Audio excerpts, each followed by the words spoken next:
I would love to be a Game Pass or a Microsoft shill.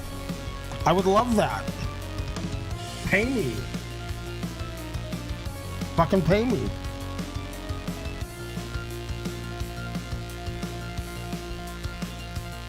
I can't help but be racist. It's true.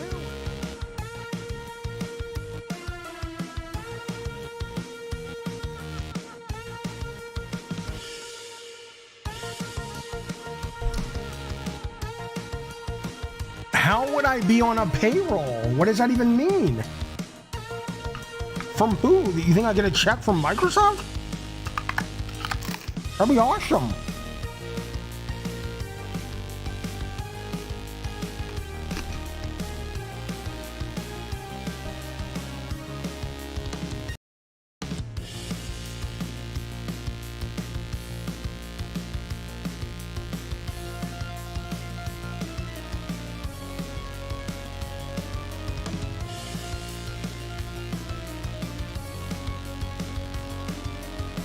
I can't help but be racist. It's true.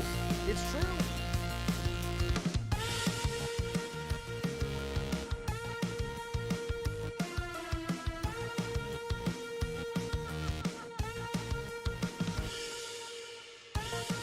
You're a fucking moron. I would like to rear up and jackknife my legs and kick you both with my foot bone.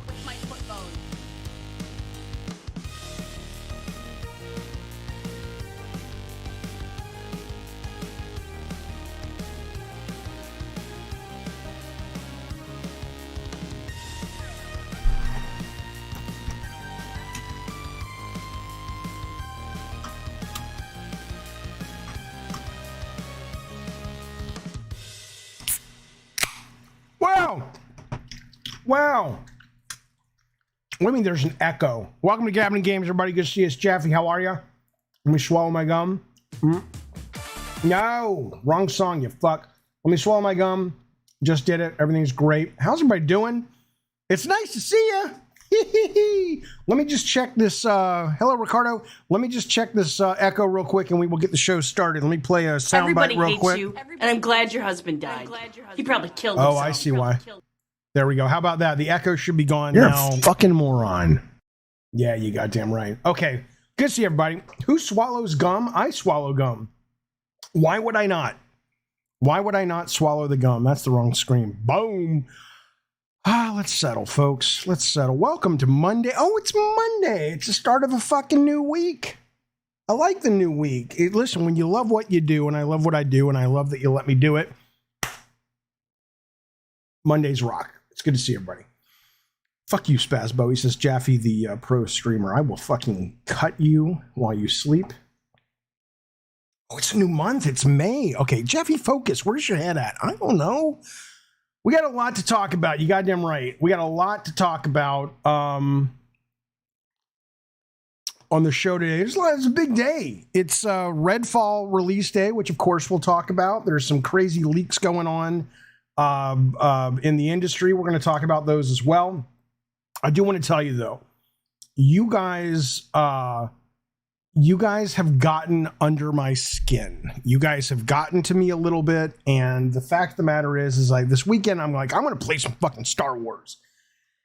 And then I says, well, no, I want to finish something. I want to fucking finish a game because I really should finish more things if I'm enjoying them. So I'm enjoying the living fuck out of RE4. Like it is currently right now, I would be stunned if this doesn't end up being my game of the year. I know. Can you have a game of the year that's a remake, remaster, whatever? I don't know. I don't care. What I can tell you is, however you want to define it, this so far is the best thing I have played all year. I just am loving this game so much. I'm at the second to last chapter, I think, which is 15, and it just keeps getting better and it keeps engaging me. And I'm digging it a great deal.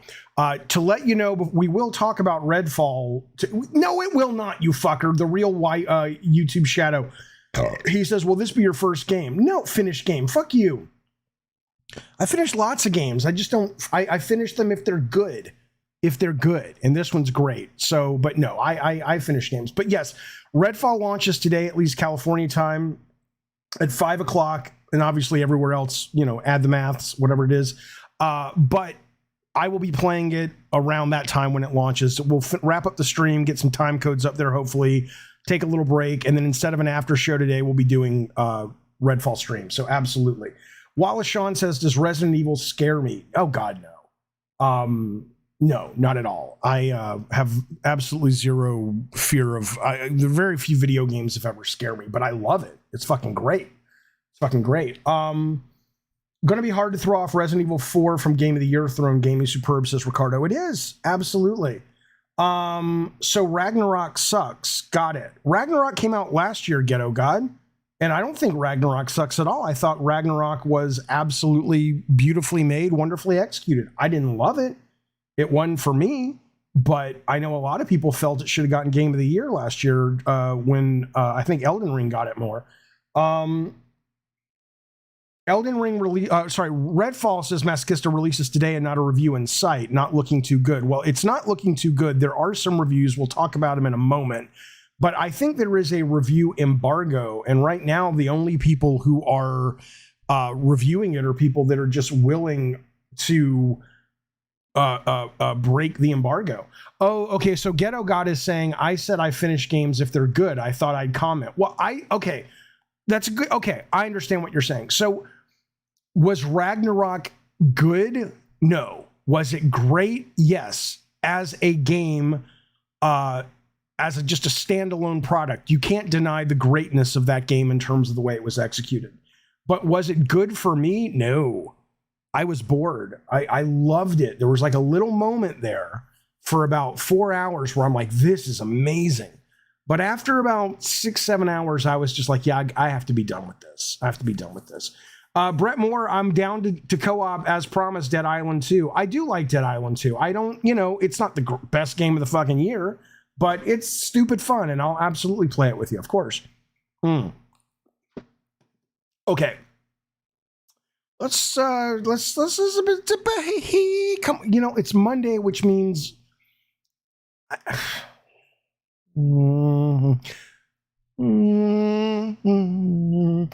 Hey, Twisted Metal TV show.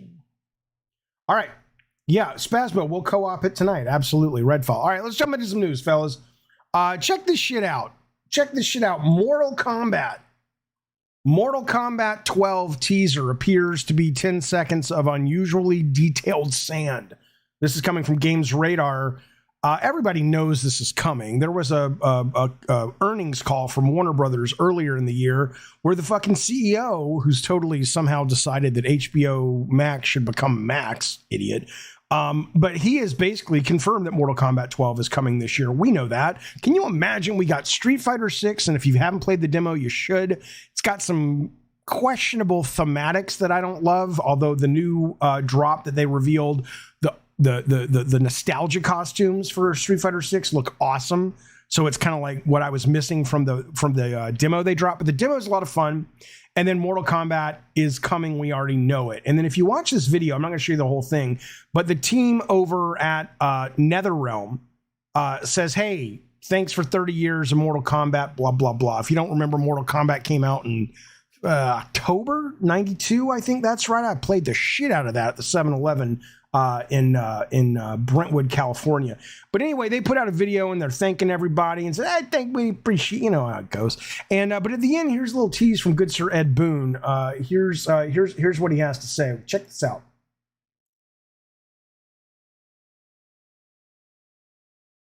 You may not be able to hear him right now. Hang on. Nope. You can't hear him. Let's make it so you can hear him. Here's Ed Boon. Look at the people in the elevator. For 30 years. You're welcome. There's Ed Boon, my buddy. I like Ed. Of amazing support, and we're not quite done yet.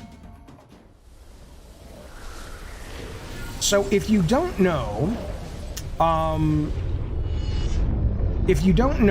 and look, I don't mean to pretend like I'm some kind of Mortal Kombat aficionado. I mean, I've played most of them. I love them. I'm a huge fan, but I didn't even realize this. I got this from the article reporting over on Games Radar, but they're saying that at the end of Mortal Kombat 11, a large number of the characters, because as you know, kind of a la Twisted Metal, there is a different endings depending on who you win with. I guess there's this hourglass in the story of MK11 that has the power to reset time.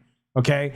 And they're suggesting, a lot of fans are saying that sand and that specific sand is referencing that. And when it blows up like a big bang, they're basically saying we're rebooting it.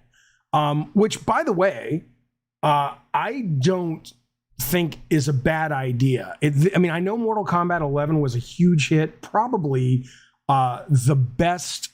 I believe it may be the best-selling Mortal Kombat like console game.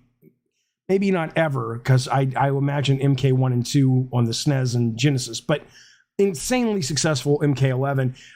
It's weird to think they're going to reboot that, but I think Mortal Kombat is as much as I love it, it really has kind of lost its visual identity, not its gameplay identity, and not its hooks it has in people. It's a wonderful franchise, but I do think that the characters are so muted now, and they're all so similar that they've lost some personality. So I would not mind seeing a return to form, but that's kind of the rumor. No one really knows. Casual Noob Gamer drops first super chat of the day. He knows I appreciate it. Thank you, buddy. What the hell, Chaffee? Backlog wins. There's too many good games coming out in terms of new games to buy. Oh, I know. I fucking know. That's why I at least tried to finish Resident Evil 4, which I will. There's a lot coming out. You're absolutely right. It's kind of insane. And is there a lot coming out? Kind of, sort of. We'll talk about an article from Kotaku today as it relates to blockbusters and Sony and Spider-Man 2 specifically. Maybe there's not a lot coming out, but we'll get to that a little bit later in the show. I want to give everybody a heads up. Hey, there's Brian King, he of the Icon era fame. Good to see you, buddy. I want to give everybody a heads up. What's the date? May 9th. So in about 9 days. The PS Plus collection, this is coming from Games Radar as well, but it's everywhere. You can find this. PS Plus collection, if you remember this, back when PS5 launched, they had the PS Plus collection that had like 20 games. And they were like, Uncharted 4, and eventually God of War got in there, and some third-party stuff like Arkham Knight got in there. And I don't know why they did it, but it certainly was smart. And it was basically, if you subscribe to PS Plus, you got all those games for, quote, free. But since Sony has come along and split up the PS Plus into Essential and whatever, Premium, and who the fuck knows what they're called anymore, they've kind of gotten scattered about, and Sony has just said, you know what, we're gonna pull those games, and some of them will remain in certain tiers of PS Plus, but a lot of them are going away, and if you want them, you have to buy them. So if you haven't downloaded the 19 games that are available on PS Plus, whatever tier you're on, do it before the 9th, because they will stay with your library until you unsubscribe. And there are some big ones in there you may not have gotten. Obviously, Bloodborne is in there. Don't fucking sleep on Bloodborne, even if you think Bloodborne is too hard. It took me 2 years to figure out how to play Bloodborne, okay? But it ended up being one of my top 10 games of all time, because I eventually, with the help of the stream, figured it out, right? Don't sleep on that game. Pick that up. Obviously, Crash Bandicoot Insane Trilogy, Detroit Become Human, God of War, Cory Barlog's 2018 God of War. There's an MK10 in there, Until Dawn, Uncharted 4. So there's 19 games in there. You don't want to sleep on this. It's going away in 9 days. If you own yourself a PS5, maybe even PS4, I don't know, get the ones you can, because there are actually some great fucking titles in there. Alex S. been a member for a month of the Diet Soda Soldiers. Thank you, buddy. I appreciate it. Says Jaffe, would you have purchased Redfall? Hang on. Would you have purchased Redfall, original or bite back edition, if you did not have access to gameplay? Well, I don't really know what the differences of the editions are. Would I have purchased it? Not based on what I'm hearing today that we'll talk about in just a second, but I would have definitely kept my ear to the train tracks about that title, because I like Harvey Smith a lot. I'm excited to play this game, even if it doesn't deliver, because there's got to be some interesting stuff in there because of Arcane and Harvey, and sort of just that team. But I wouldn't have bought it sight unseen day one. I would have still waited for reviews. So Redfall is exciting to me in the same way that movie on Apple TV with Chris Evans and that really sexy lady who played Marilyn Monroe. in that romantic comedy spy thing. I'm not going to go out to the theater and see it, but it's on fucking Apple TV. I'll watch it. That's how I feel about Redfall. I'm like, I like some of the people involved, and if people like it, I'll watch it. But I'm not like chomping at the bit to play it. I did think when Pete Hines was on stage talking about it during the summer at the follow-up E3 or whatever that was showcase, what he was saying got me pretty excited. Like the pitch of it when he was talking about the arcane sensibilities mixed with the multiplayer sensibilities and how they're going to get that right for the first time.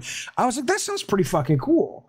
But what I'm hearing today, though, Alex S., no, I don't give a fuck. I would have no interest. But we'll see. We'll see. You know, we'll see how it goes. Okay, let's move on. We'll get to Deadfall in a second. Redfall, whatever the fuck it's called. Listen to this now. Listen to this. Listen to this. This is an interesting time. So we know Zelda's coming out. We'll talk about Zelda. We'll talk about leaks in just a second. But here's a story that's worth revisiting from last week. So E3 we know is dead. E3 is probably permanently dead. Gamescom continues to shine. Gamescom, there are some theories as to why. I don't really know the real reason, but Gamescom continues to be the kind of place that the companies are willing to spend the money to go to. At least in the case of 2023, we know Nintendo is going to be at Gamescom. Now, why does that matter? They haven't been there in a long time. Why in the world would Nintendo show up to a place called Gamescom where all these people are and all this press is when they could just as easily put out a video? Well, because there's a good chance, I think, and rumor on the internet is that we'll see some hardware. Will we see will we see a refresh? Or will we see actual new hardware from Nintendo? I don't know. It's tricky because I think this will be if it happens, correct me if I'm wrong here. I know you guys, know your Zelda a little bit better than I do, but the last two mainline Zelda games, Breath of the Wild launched on Switch, and it was also built as a legacy title on the Wii U. And then similarly, what was it, Spirit of the Wild, or the one where he's a werewolf? I don't fucking know that one. That was built for the Wii, but it also was there on the Wii U, correct? Like at the beginning. So it wouldn't surprise me. And now I'm starting to think, well, should I wait to play Tears of the Kingdom for the new hardware? But I'm not going to. I'm excited for it. I'll play it. Twilight Princess is what it was called, Ethan Jory. That's right. Thank you, buddy. E3 isn't dead, says Robert George. Yes, it is. Yes, it is. It's dead. I mean, he says, Robert George says E3 is not dead. It just mutated beyond recognition so people at home could partake. Yeah, but there is no E3 this year, and there's no indication there's going to be E3 next year or the next year. So, it seems pretty dead to me. Hey, there he is. Patrick, thank you, Raider, for being a member for 19 fucking months. The Diet So Soldiers. You get, sir, you get the way I feel about you when I touch myself. Lord have mercy, I'm about to bust. God damn right. I appreciate that, Raider. Thank you so much for that support, buddy. Thank you, man. But yeah, so we'll see. What do you mean, way to take what I said out of context? Robert George says, listen to this, fellas. Robert George says, way to take what I said out of context, Jeffy. Let me read you what he said. Here's what Robert George said to me. About E3. I got to go up and define it. He says, E3 is not dead. It just mutated beyond recognition so people at home could partake. What context am I missing? You literally say E3 isn't dead, and then you claim it has mutated, but you don't cite what it is mutated into. It's not like literal, like, oh yeah, E3 mutated into the video game virtual show awards hosted by Tommy Tallarica. I mean, you're just saying things. So I love you. I want to make a baby with you, Robert George, but all that said, that is context. That is context. Come on now. And yes, that's right, Jeeves. There is no digital E3 this year. Leo says he's just saying things. That's right. Let me fix that echo. I'm sorry. Hey, Hey, Gravity, 5 months. Thank you, buddy. He's been a member of the Gods of War for 5 months. You know, I'll shill your shit, Gravity. Whatever you need me to talk about, send me a picture. I'll put that up. Member of God of War gets all kinds of perks. You're not partaking in any of them. He says this: Tears of the Kingdom was sold early at some retailers and is now available to play in its entirety via emulation. How do you think Nintendo will handle a full game leak 2 weeks before? Do you think the devs care? Well, we know that this happened a couple of, last year with the 2 new Pokemons? Both of those launched and came out into the wild 2 weeks before. And I don't remember, I have a chat bot actually set up and I've given it voice and everything. I don't know if it's actually working though, especially with this echo. I don't remember if what Nintendo's response to that was. But I will tell you that they're clearly not happy. You know, I mean, they're taking down shit left and right now. So they are clearly not enjoying the fact that it's out there. But I don't think it's going to hit sales. It's not like Link gets killed by a golf club halfway through the game and then suddenly all these people don't want to buy it. You know, and that's the funny part about Zelda.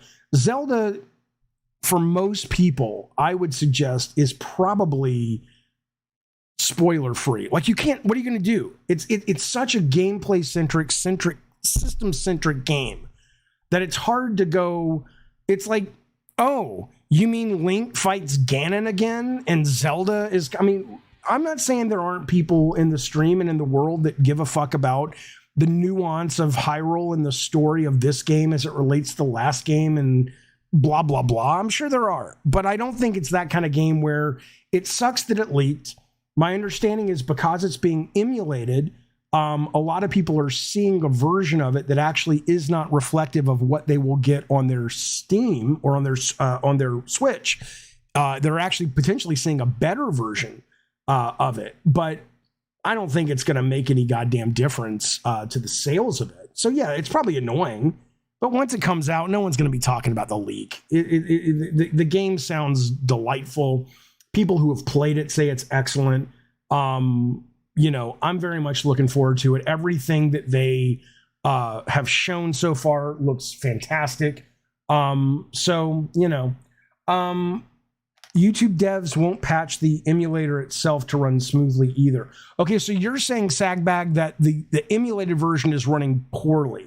Because I know there is actually a version that somebody sold for $300. Somebody sold this for $300 cockadoodie dollars. They actually had a retail version. I think I have a picture of it.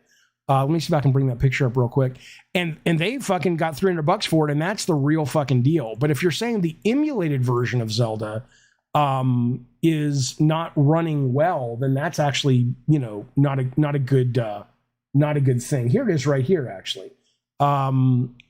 So this guy sold it. Why does it keep telling me to sign up for Twitter? I'm an idiot.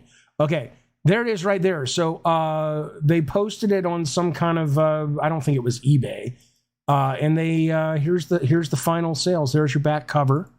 And here you go, $300 plus $12. And it says item sold. So somebody got a copy of it. And whether or not this was what they used to create the emulation, I don't fucking know. Brett Moore says $300 just to play it a few weeks early. That's dumb. If that's the only reason they got it, you're right. If they got it for cred or to build up their channel or to build up their, hey, this guy's a really good leaker, maybe it's worth it to him. I don't fucking know. But anyway, there it is. So it's out. It's happening. Nick Taylor wants us all to know, and I appreciate it, buddy. He says, Jaffe, that mic hanging by your face is fantasy material. I guess it is for some folks. For me, I'm grateful that it's hanging by my face because now people can hear me better. But if you need to use it as a fantasy device, I don't care. I really don't care. It doesn't make me uncomfortable. You think I don't know people watch this show and masturbate? I know they do. They do all kinds of things when this show is happening in the world. I know that. Masturbate away, sir. Here. No, I'm not going to give you any extra material, but hey, look at at that. Darth Nugget dropping the bucks. He says, I'm going to gift a Jaffe membership to Gavin and Games. Thank you, bud. Matt DeMarco has gotten it. I appreciate that, buddy. Everybody give good sir Matt DeMarco a welcome and Darth Nugget a big pickle tickle for his contributions. I understand. I have to clean my fan. Everyone, clean your fan. Fuck you. I'll get to it when I get to it. I'm a little busy and I have my ADD's acting up. Brian says, what was the name of the game you showed the other day with photos you can jump into? That is a demo. It's over now. I don't know if you can still get it on Steam, but it's called Viewfinder. It's coming to consoles and it's also coming to Steam. Not sure about Epic, and it is delightful. It is one of the best. Here's what I'll say. A couple years back,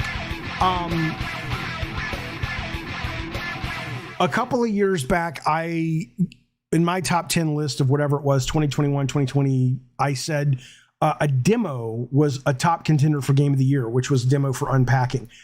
I don't know what the final version of Viewfinder is going to be, but the demo is absolutely Game of the Year contender for me. That's how fucking good that fucking thing is. Okay. Casual Noob Gamer, thank you, buddy. He dropped super chat. He says, leaked cartridge image is a GameStop store carpet. Are you serious? Let's see.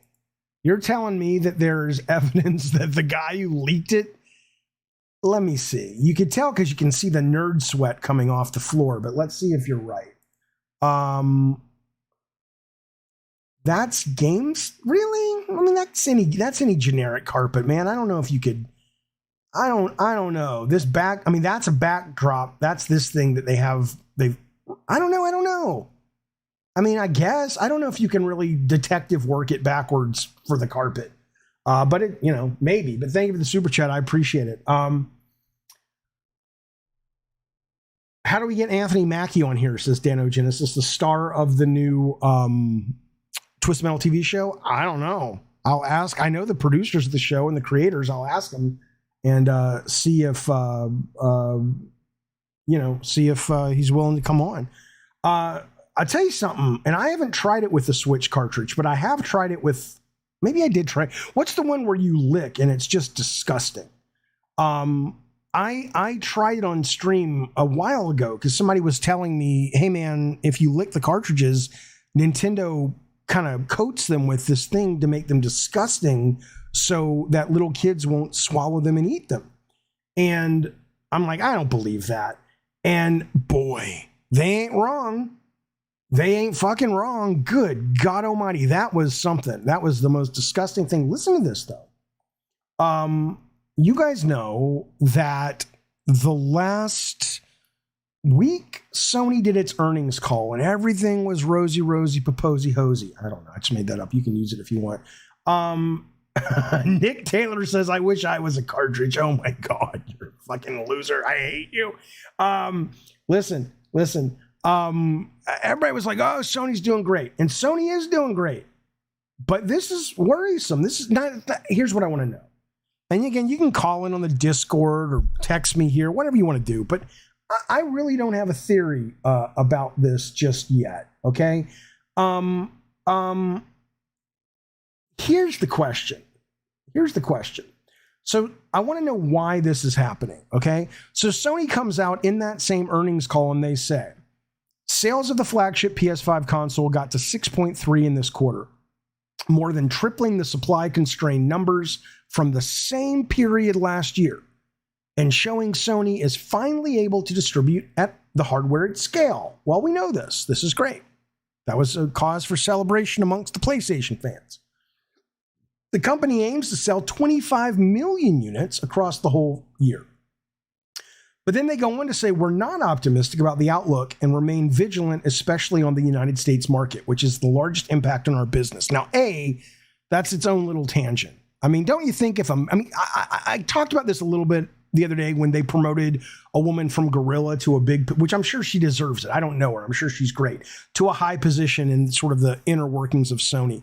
But don't you think if America is their biggest market, and don't you think that if all the hits for the most part, short of one or two, come from America, that maybe they should get American leadership at the head of the vessel there driving the ship, But I digress. Here's the point.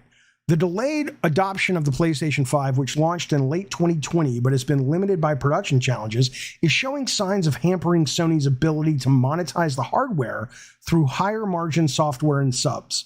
Game sales in the last quarter were down 68 million from 70.5 million in the same period last year. Sales of hardware, as a quote, are increasing on par with Sony's plan, but the momentum of software, the lucrative part of the game business, remains weak. This shows PlayStation users are not buying new games. Monthly active PS Network users were also down to 108 million from 112, and PS Plus subs were only up slightly, 47.4 million. There were no major new releases from Sony and the in-house game studios in the quarter that just ended. That limited growth in the division, which also didn't get much boost from the just launched PSVR 2. On the software side, says industry analyst Serkan Toto, not of the Africa song Toto. He was not in that band. On the software side, Sony has a lot of work to do, he says. Everybody is waiting for PlayStation mobile and live service games. Where are they? Well, I don't know if everybody's waiting for it, but it is interesting. It is the question becomes, so Gaming Nating says, do you think PS Extra and Premium could be impacting those numbers? Yeah. I mean, there's a lot of things. I think absolutely PlayStation's own subscription service. Yes, this is from the Bloomberg article, Frank Kent. Absolutely. PlayStation's own subscription service. I mean, maybe that's why they're pulling a lot of those PlayStation Plus titles. The what is it? The 19 that they're pulling on the 9th of May, because it's like, fuck. If you can play all these bangers for free, why would anybody buy a game? So I'm sure that's part of it. Also, a part of it is they're not releasing all that much. And I guess that's why this analyst is talking about where are the live service games that keep dumping money over and over. I mean, I guess they're not counting MLB The Show as a AAA title. I mean, they did release, that is a major release in that quarter, and I know that does incredibly well across the board. Not to mention, it also does incredibly well post-release in terms of DLC and microtransactions and all of that stuff. But I do wonder maybe if people, I do wonder if perhaps people are, kind of being conditioned, whether it's, free games every month from Amazon and from Microsoft and from Sony and the Epic Game Store every week. Maybe maybe it's very similar to what we were talking about with Netflix, which is like, yeah, I'll go out to a movie every now and then when it's a big fucking movie, like, oh, it's a new Avengers movie or the Mario movie or whatever, which just crossed $1 billion in box office, by the way, worldwide. But most people, maybe they're just kind of, becoming like they are with movies, which is, we got this at home. It's Redfall. It's not as good as going out necessarily and dropping money on Resident Evil 4 remake or Dead Space 2 remake or whatever, but fuck it.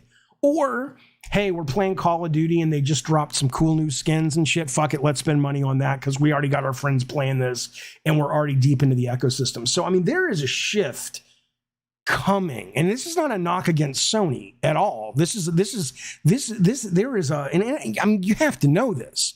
I don't know why. Let me tell you something. You need to be glad you're here. You need to be glad you're here. Hang on a minute.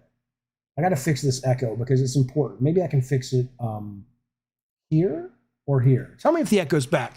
You need to be glad you're here. I can't help but be racist. It's true. That is not why. True. You need to be glad you're here because I am only now just seeing I'm serious. It kind of pisses me off a little bit. I am only now just seeing the press begin to cover, hey, what's going on with Microsoft?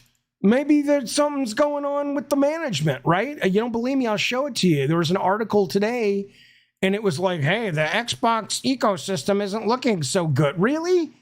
Who's been saying that for over 3 fucking years? Oh, shut up, Jeffy, you're a hater, blah, blah, blah. Well, let me give you another one that you don't hear the press talking about much, which you will eventually. There is a meaningful, massive shift coming up, and what I can tell you is I don't know what it will be. I don't know what the ramifications will be. What I know is when you talk about the budgets going up, when you talk about people buying fewer games, when you talk about the younger generation coming up with things like Roblox and GTA Online and Fortnite and things they don't pay for, and they don't care about console visual fidelity, which is where a lot of the money goes. All those things are sort of coalescing into a video game hurricane that is, I don't think it's going to crash anything. I think it's good, but I think it's going to cause a massive correction in the industry because we're seeing it now. We're fucking seeing it right now. And nobody's talking about it. I'm going to slit somebody open like somebody a fish open and drink their like a blood. fish and drink their blood. I really am. Is that echoing? Daniel says I'm scaring people. No, come on now. Listen, I got to tell you something. I'm a little hyper. I apologize. Brett Moore's been a member for 14 months. Thank you, buddy. He says, well, now I got to go lick some cartridges. If you've never licked a Nintendo Switch cartridge, in fact, if I have one in here, I'm going to lick it for you guys. I don't think I do, though. Man, don't get old. We'll get old. It beats the alternative. But your eyes go, man. If I have, I have one. Okay, I have, the fuck is this cartridge? This is Ring Fit Adventure. Okay. It's terrible. I mean, this is so bad, it's impressive. Here we go.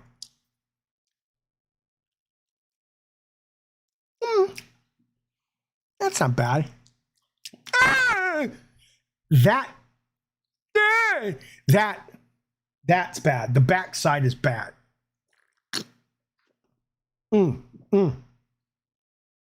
That's not bad. But the backside is bad. Don't lick the... Oh, God. Tastes like... Oh, God. Oh, God. Let's move forward, shall we? What are we talking about? I'm telling you guys... I don't know. Let me fix the soundboard. Because I like the soundboard that Spaz and Rob have set up. And this will do it for you. Tell me if this solves everybody's problem. Tell me if this solves everybody's problem. God damn it, Maverick! Right? That's better, right? Okay, here we go. How have we come to this, says Adam? Well, Frank Kent says, thanks, Game Pass, for conditioning your customers not to buy games. I don't think it's bad that they're not buying games. I honestly don't think it's bad. I think end of the day, gamers respond to what the market gives them. And, if here's the great news. And this is what people talk about. People talk about like, oh, there was a video game crash in the 80s. Well, there was. But there was an arcade crash and there was a console crash. There wasn't a games crash, right? Because I played PC games all throughout the 80s and that never went away. Video games as a medium aren't going anywhere. There's no danger that you're going to lose your video games. But is there danger that people that make money making video games are going to have a massive fucking storm at sea that they're going to have to figure out how to navigate? Absolutely. But that's a good thing because it causes the industry to it's like burning a forest intentionally to clear out the stuff that you need so the forest can continue to grow and be healthy. Everton says, Jaffe, you said Avatar: The Way of Water was going to be a massive box office flop, but it became the third highest grossing movie of all time. How did that work out for you, huh? Worked out fine for me because I don't mind being wrong when I'm wrong. I still think Avatar is the stupidest fucking blockbuster ever made.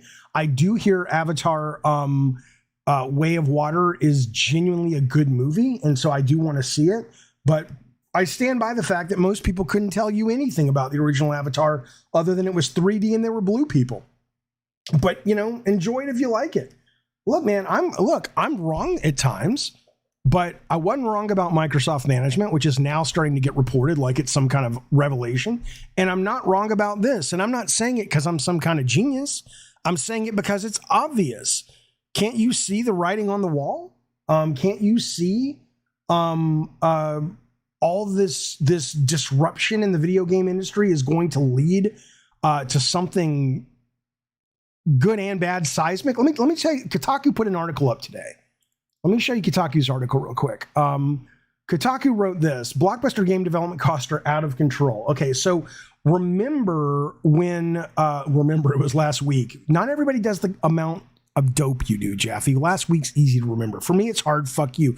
Last week, when the CMA came out and said, yeah, we'd like to block this deal with Activision Microsoft, one of the things they did is they released a massive document. I think it was like 400 pages long. And in that, they explained their reasoning. Okay. And you can read this online. It's a 418-page report.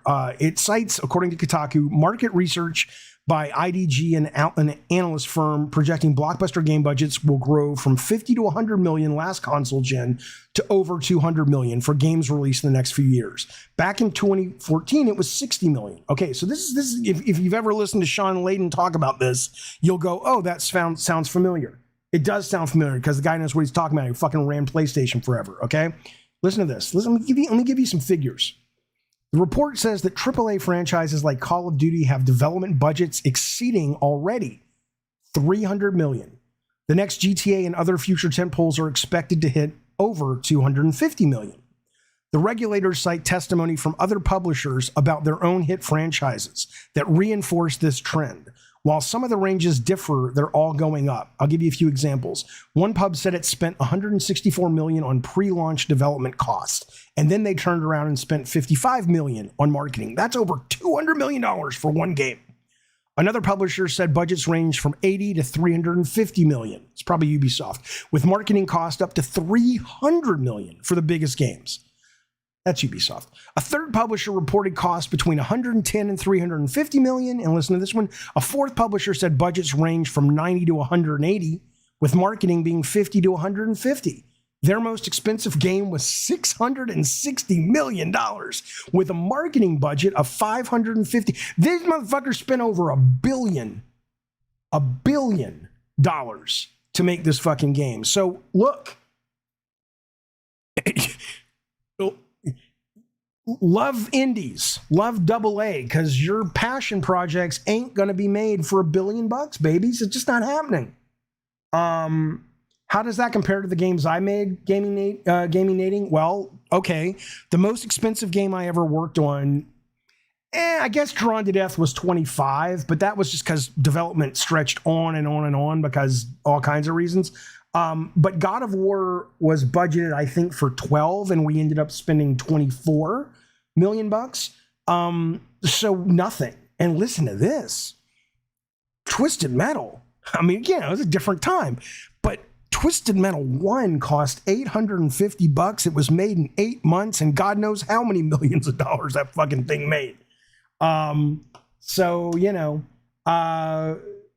but again, the real issue is not to, I don't dislike a lot of these games, but the point is, if you take that, if you take what we were talking about before in terms of games for free, if you take the fact that there are less and less AAA games being made, it makes all the sense in the world that Sony is putting these figures up and saying, hey, we're not selling as much as we're selling hardware. We're not selling the software like we need to.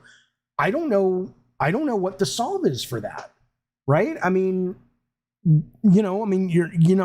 unless it's these live game services. And in that, by the way, I want to say, okay, I got that one. I want to make sure I didn't miss that super chat. Hi-Fi Rush, that's a good question. Dizzy Death says, I wonder how much Hi-Fi Rush costs. Probably not too much. Probably not all that much. But I could be wrong. Do we got somebody? Let me see if this is let me ask my virtual AI assistant. G-Man, are you there? Oh, G-Man, where have you been all my life? Hang on. Let me see if I can put myself in the room where G-Man is right now. I want to ask him a question. G-Man, Cannibal Lecter is here. Is he a guy we should bring on right now or not at the moment? Yes, you can invite him. You think I should? What does he want to talk about? I am not clear right now. But do you want to talk with Mr. Jeffy? Well, he wants to talk with me, but a lot of people want to talk with me. Men want to be me and women want to be with me, G-Man. Put that in your programming. You have to understand that. Can you check with Cannibal Lecter and find out what he wants to talk about? And if it's interesting, let me know and I'll bring him on, okay? All right, Mr. Jeffy. Oh my God. It's like having your own Friday. Chat GPT. It's not a Star Wars droid. It's Chat GPT. And you can give it a voice if you pay. It's like $12 a month. And that's the voice I got because it kind of sounds like a robot or something. All right, let's move on. So there was an article that came out regarding PlayStation's live service games. You guys know that they bought Firewalk recently. It's their third acquisition in, I think, like a year, right? They got Destiny, Bungie. Then they bought Haven, right, which is Jade Raymond's studio. And now they picked up Firewalk. All of these guys are working on, service games. And in relation to the acquisition, they interviewed Herman Holston. Here's what he said. He's saying some good stuff, but ultimately this is going to save them or kill them, because these guys are absolutely not going to make it if all they do is continue to make these games that, like you're seeing, are costing $400 million, $1 billion in that range. Listen to this. Herman Holston says this. He says, hey, yeah, I am too, gaming. He says, I'm interested to find out what Haven Studios is working on. I think a lot of us are. Did they buy Blue Point, Luck? They bought Blue Point. They're a Sony. I think you're right. AJH says, no, Jaffe, in a year and a half, they've acquired 11 studios. I didn't know it was that many, but you're right about Blue Point. Absolutely. Okay, listen to this. Let me get the super chat. Then I'll tell you what Herman Hole said. Crochel Black. Thank you, buddy. He says, the gaming market is currently going through a small-scale crash. Microsoft, Sony, and Nintendo will be fine, but major change is imminent. I agree. I don't know if they'll be fine. Honestly, let's put it this way, Black. If Sony cannot gain altitude with these service games, and all they're able to do are these brilliant single-player games, which are brilliant, but you just heard the budget, and you heard Sean Layden in 2020 say that ain't sustainable, and now we're seeing exactly mathematically that play out. I don't think Sony will stay Sony. I think if Microsoft cannot make Game Pass work, which every single fucking day, there's more and more evidence they fucking can't. As much as I love Game Pass, I don't know if they're going to be around in that. Now, I'm not saying Sony's going away or Microsoft's going away. I'm saying you'll see some serious change in their game divisions. Nintendo's the only one that really seems to be. Nintendo and Valve seem to be, and Epic seem to be the only companies that are, battened up for whatever changes are coming. Nick Taylor says, would you rather see a tree grow or a Negro? Oh, well, let's be clear first off. I would rather see a tree grow because that's healthy. But if you're watching, unless you're a child and your knees are growing, you probably have arthritis or something. And no, you didn't get me. Saying the word Negro, there's the Negro leagues in MLB. I only say it because I've been, properly educated by black folks and friends of mine who say, oh, no, you guys don't get to be scared of the word Negro. And you certainly don't get to be scared of me because I said it. I'm currently operating in my life as if that word is acceptable. Sony's using it in MLB. I've had black people say it's totally acceptable. The idea that you think that's I don't want to get into it. I got into politics yesterday and I ended up banning people. I'm tired of it. I know you're just joking, but I can't handle people who beat up on minorities. Can't handle it. No, we didn't get it. Ugh. Drives me crazy. Why would YouTube care, Bald Trent? I said the word Negro. Negro is not. Is there any black people? I'm sure there are in the audience. Is Negro a bad word? I'm sure. No, it's not a racist word. I would never say the other word. Idiots.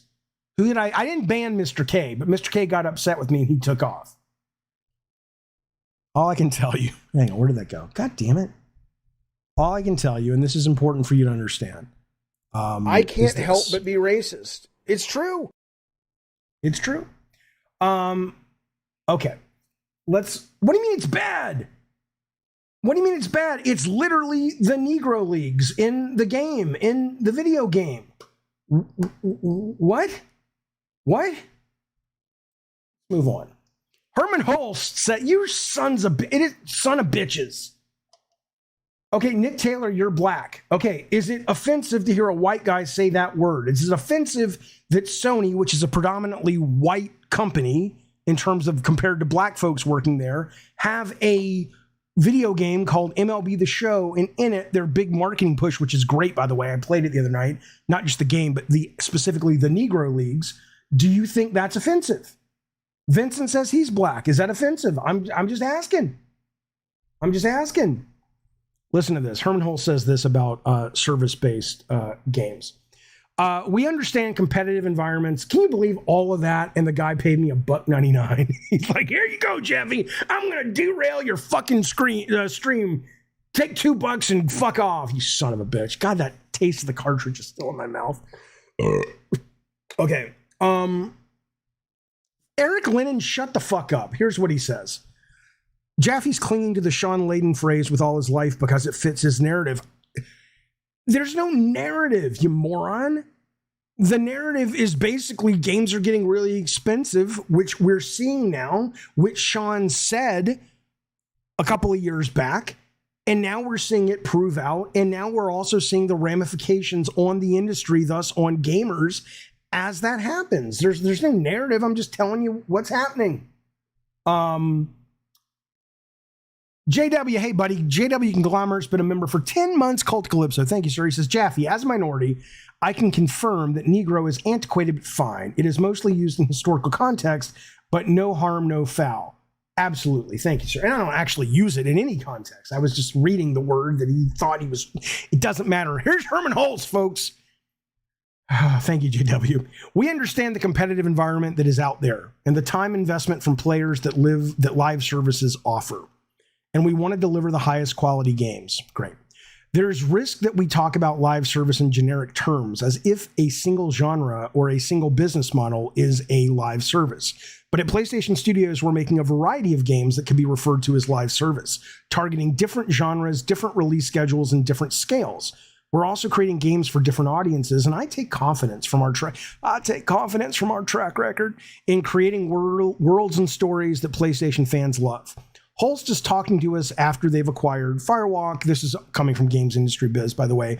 You know what's kind of shitty is so listen to this. So they acquired Haven before they launched a game, and they acquired Firewalk before they launched a game.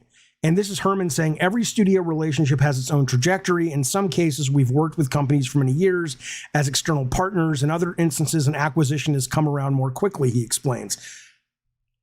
Do you know, after Drawn to Death launched, I was calling Sony producers going, "We're in trouble, boys." I knew the first weekend we were in trouble. They didn't know for a month. Up until the day it launched, though, everybody at Sony that I talked to was like, "This is a hit." I remember Scott Rhodey says, "Don't fucking tweet about Trump," because marketing's worried that if you keep tweeting about how much you hate Trump, not getting political, it's just what I did, you're going to piss people off and they're loving the game. I'm like, okay, cool.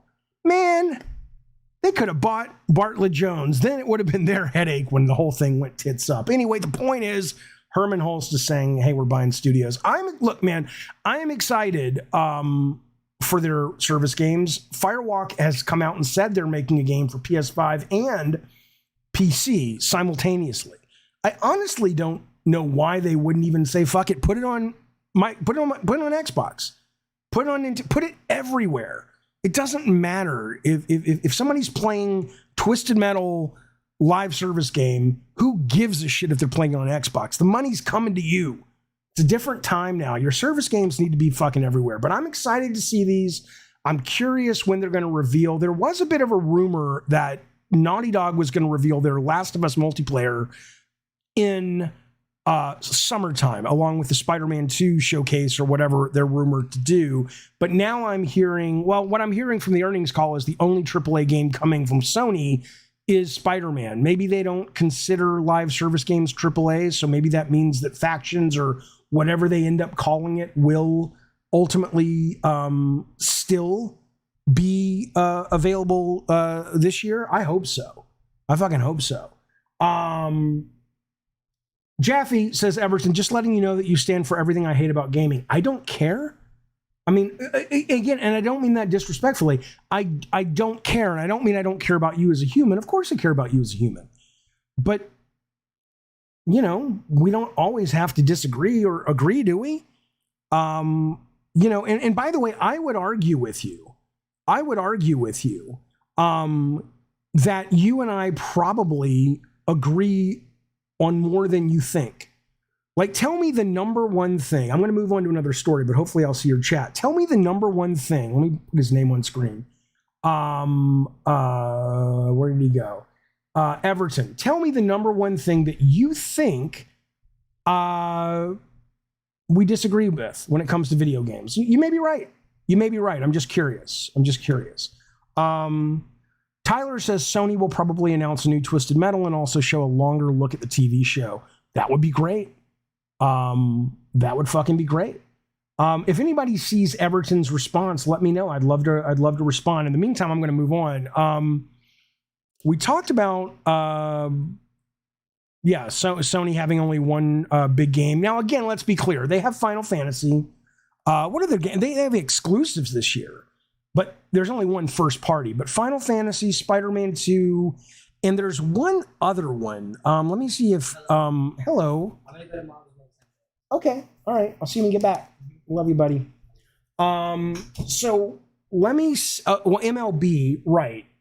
Stellar Blade, right? Stellar Blade. That's the one. So you know, I mean, they got some shit coming along. It's just not first party, but you know, I don't know. It's again, settle in with the indies and the double A's, baby, because that's the future. Listen to this, though. Listen to this. Jedi Survivor dropped, as we know. I haven't played it yet. People seem to like it. Really buggy on the PC. Patch came out today. I'm hearing mixed things. I'm hearing some people saying that whatever the frame rate issue was on the PC, that's been rectified. But people are still getting crashes just loading up the game. So there's a lot of shit these guys are going to have to do to get this thing right on the PC. My understanding is, of course, it's not as bad on console, but there's lots of screen tearing and frame rate dips and some crashes. And there's a patch coming tomorrow for Jedi Survivor for console. So, you know, and EA and Respawn put out like an apology and whatever. Fuck off. I mean, fuck off is my answer. I don't mind it, but I didn't play it on PC. But I mean, if I had bought, I'm you know, end of the day, these people are just doing what the audience tells them they should do, which is the audience doesn't care. These motherfuckers keep buying it, even when they're buggy, and so they're going to keep going. Not a problem. The team's going to run to sales and marketing and the CEO of the company and say, guys, we can't release Jedi Survivor. We have at least a month and a half of bug fixes. That's going to hurt the game. No, it's not. Why would you say that? Well, look at Jedi Survivor. Look at Cyberpunk. Look at all of these games that drop in a mess. The audience doesn't care. They say they care, but they're a vocal minority. So they can put out, the thing that bothers me is the apology. Just shut up. Just fucking own what you're doing. You knew it was buggy. You knew Redfall wasn't going to run at 30 frames, 60 frames. You knew all this. So just fucking be a fucking adult and own it. Don't, we're so sorry. We love our fans. It's not acceptable. We'll do better. Fuck you. I would be more respectful if you just said, you know what? We're taking advantage of you because we can. It's a dance we do. We claim to hate it. But if we really hated it, you'd stop dancing with us and we'd stop dancing with you. But nobody's going to stop dancing with anybody because there's only a couple games coming out every year now. So, you know, it's a seller's market. X-Rated says, hey, buddy, he says, I'm okay with the multiplayer for the new Twisted Metal as long as I can play offline against bots. No clue. I have no idea if that's the case. I would hope you're right. But I hope if that's the case, they present it as training. I think if they try to present it as that's where we got in trouble with 2012. We didn't get in trouble. We knew this, but It's kind of what we were told to do, which was, hey, we know you guys are all in on the multiplayer, but give us a single player. And we're like, training? They're like, no, we want to be able to sell it for $60 or $50 or whatever and have a campaign.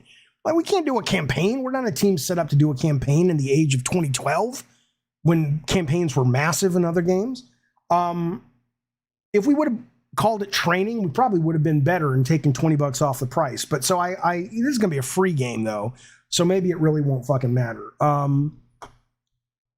Jaffe, if you were in the development seat, would you delay the game to perfection? You know, it's not my call, right? Bacon Magma. I mean, it was never my call. What the benefit for me was I was working at a time where the budgets were big for the time, but they weren't. The company will implode if you fail. And I also had a lot of political clout. So I remember, and it was one of the reasons a lot of people say, just because I say QA is replaceable compared to other people on the team, they're easier to replace. I still value the shit out of QA. And whenever I was in the industry, I would promote out of QA, because I remember the QA guys at Sony Santa Monica came to me on Black and they said, dude, this is not ready. It's great. We love it. But you know, and I said, really? You don't think so? And I said, do me a favor, go make me a list of, like, if you could fix 25 things that you think would matter, get that back to me and I'll go talk to Alan Becker, who ran the studio. And they did. And I went to Alan, and then me and Alan got on the phone with Scott Campbell in Utah, who ran the development team in Utah. And we said, look, these are some really good points the QA guys are bringing up. And the powers that be at the time at Sony, which I think was Shu, although no, Shu wasn't there yet, so it was probably Kelly Flock, was like going, okay, that makes sense. And we delayed it. So trust me, there were people on the Jedi Survivor team that didn't want to ship it like this. But, you know, lo and behold, it doesn't matter. Here's how I know it doesn't matter. Because Jedi Survivor is the number one game in the UK. It just launched. It's the number one box game. It'll probably be the number one digital game. It is also the second biggest launch game of the year. It sits behind Hogwarts Legacy, but ahead of Resident Evil 4, meaningfully ahead. The opening week sales, though, are 35% lower than the predecessor, Fallen Order. I wonder why that is. They do offer, this is on Gaming Biz, Game Industry Biz. The chart is only box sales at the moment. Later in the week, we'll get digital data. But it could be because digital acceleration in terms of buying games on digital is so much higher now than it was when Fallen Order launched. That could be accounting for why the sales are low, and we might see a bit of a correction come Thursday, I think, when those digital numbers are dropped. Listen to this, though. This is really surprising. Dead Island 2, which is, you know, it's okay. It's okay. It's not bad. It's fine. It's a solid game. I think it's not worth full price, but it's a solid fucking game. It went from number 1 to number 2, but listen to this. It only dropped 45%. Usually these kind of games that come out and people are excited about, and then the reviews are like, they drop like a fucking stone. But this is still selling well. It sold 1 million in its first 3 days, and into the second week, we're still selling great with this game. That's pretty cool, and I enjoyed it. I don't love it, but I enjoyed it. It's a solid game. Let me get some of these super chats, and I want to tell you what else is happening in the charts, because there's some really interesting ups and downs in the charts this week. First, I want to say welcome to Heretic666, who has jumped up and become a member of the goddamn Cockadoodie Cult Calypso. Thank you, buddy. Now, by the way, as a member of the Cult Calypso, we are doing in May this month our first ever game club. It is the original Gears of War. We're going to have 2 or 3 streams that are only for those members, Cult Calypso and higher. They'll eventually go to video on demand for Diet Soda and eventually everyone else. And Cliff Klaczynski is coming on to talk about the game with us, specifically the last episode of that, into May, start of June. So if you've ever been to a book club and you kind of run into, like, we're going to talk game mechanics, we're going to dive deep, the metaphors, the story, the metaphors, the game mechanics, what works, what doesn't work, what it means, what kind of impact it had on the landscape, that's coming up in May. So as a member of the goddamn Cult Calypso, hopefully we will see you on those shows. It would be great to have you there, buddy. Listen to this. I want to read you something from good Sir Chris McComb. He drops super chat. Thank you, sir. He says, do you think standards in gaming are getting lower within the buggy releases and companies focus on the wrong thing, or is issues all the platforms? I think, well, there's a couple things. I think games are getting really hard given what people demand. And again, that's their right to demand it. You're the customer. But my son's been playing a bunch of GTA Online with his friends, and sometimes they have a hard time connecting. And he's like, what the fuck? And I'm like, well, part of it is, you're on a PlayStation, they're on an Xbox, they're on an Xbox S, or I don't think it's cross-play, but it's cross-gen. I'm like, it is a hard problem. It's not easy. But a big part of it, though, honestly, is the games are getting bigger, they're getting more expensive, they want to release them to recoup as soon as possible, and the customers have shown up and said, we don't care if you release buggy pieces of shit. And in that, the game quality is getting lower because the audience is allowing it. In terms of bugs, in terms of quality of production, in terms of AAA, no, I think it's going through the roof. It's wonderful, but it comes at a cost. Hello, Andreas. Thank you for being a member for 27 fucking months. Died so soldier. Thank you, sir. He says, Jaffe, I missed you. I missed you too. I missed you too. There's good argument to be made, Andreas, that I love you. I'm waiting for the sound. There's no sound. The sounds are now not playing. Okay. I love you, Andreas. Thank you, buddy. I appreciate it. Are we still good for prom? We should be good for prom. Hang on. I'm mad now. Here you go, Andreas. This goes out to you. Yes, we're good for prom. It's not playing. It is not playing. Why won't the sounds play? Are you guys hearing those sounds? What the fuck? Anyway, whatever. We'll fix it later. All right, let me get these super chats. Died Sir Soldier member for 3 months. Thank you, Sai. He says, I'm having a great time with Jedi Survivor on PS5 despite some of the performance issues. I have not played it. I am very much looking forward to playing it because I have seen footage from it. It looks great. I don't really mind performance issues. The only one that worries me are the ones I've heard about 2 crash bugs that occur after you've done a bunch of bullshit with a boss and then it crashes and you have to go back and fight the boss again. And that's kind of a problematic crash. I'm hoping that one is fixed by the time I come to play it in a couple of weeks. Old School Gamer, thank you for being a member for 5 months. He says, Jaffe, you stream the new Zelda when it's out. Yes, but I'm going to play it a little bit on my own first to get acclimated and really kind of lose myself in what it is. And once I'm kind of down with the systems and stuff and I can play it and have a good conversation with the stream, then I will start streaming it. But I'm not going to stream it from top to bottom, no. Okay. Fresh and Fit, thank you, buddy, for subscribing. I appreciate it. So are we not hearing the goddamn sounds? Fuck it, I don't know. I'll figure it out later. Okay. Let me bring on, I'll tell you what, I'm going to bring on Cannibal Lecter in a second, but I want to finish the charts here because there's some interesting stuff happening in the UK. And not always,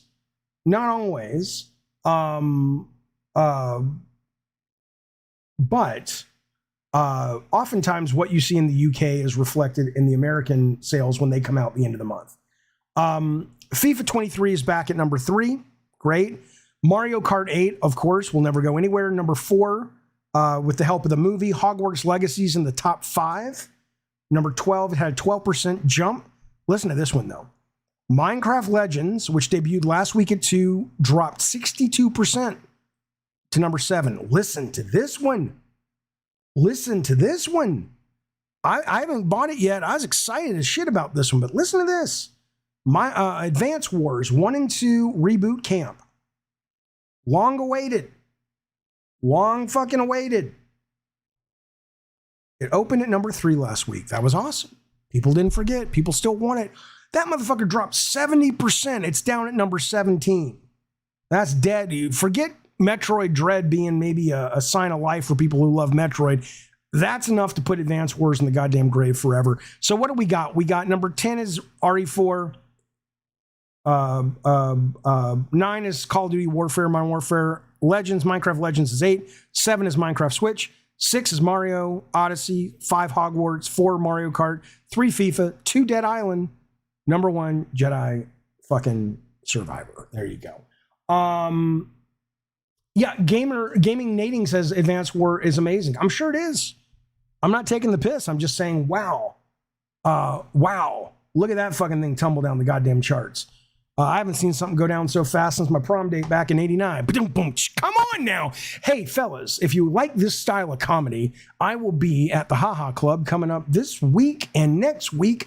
All the proceeds go to charity. It's going to be great. We're going to be talking about racial issues and all kinds of crazy Trump jokes. You're going to love it.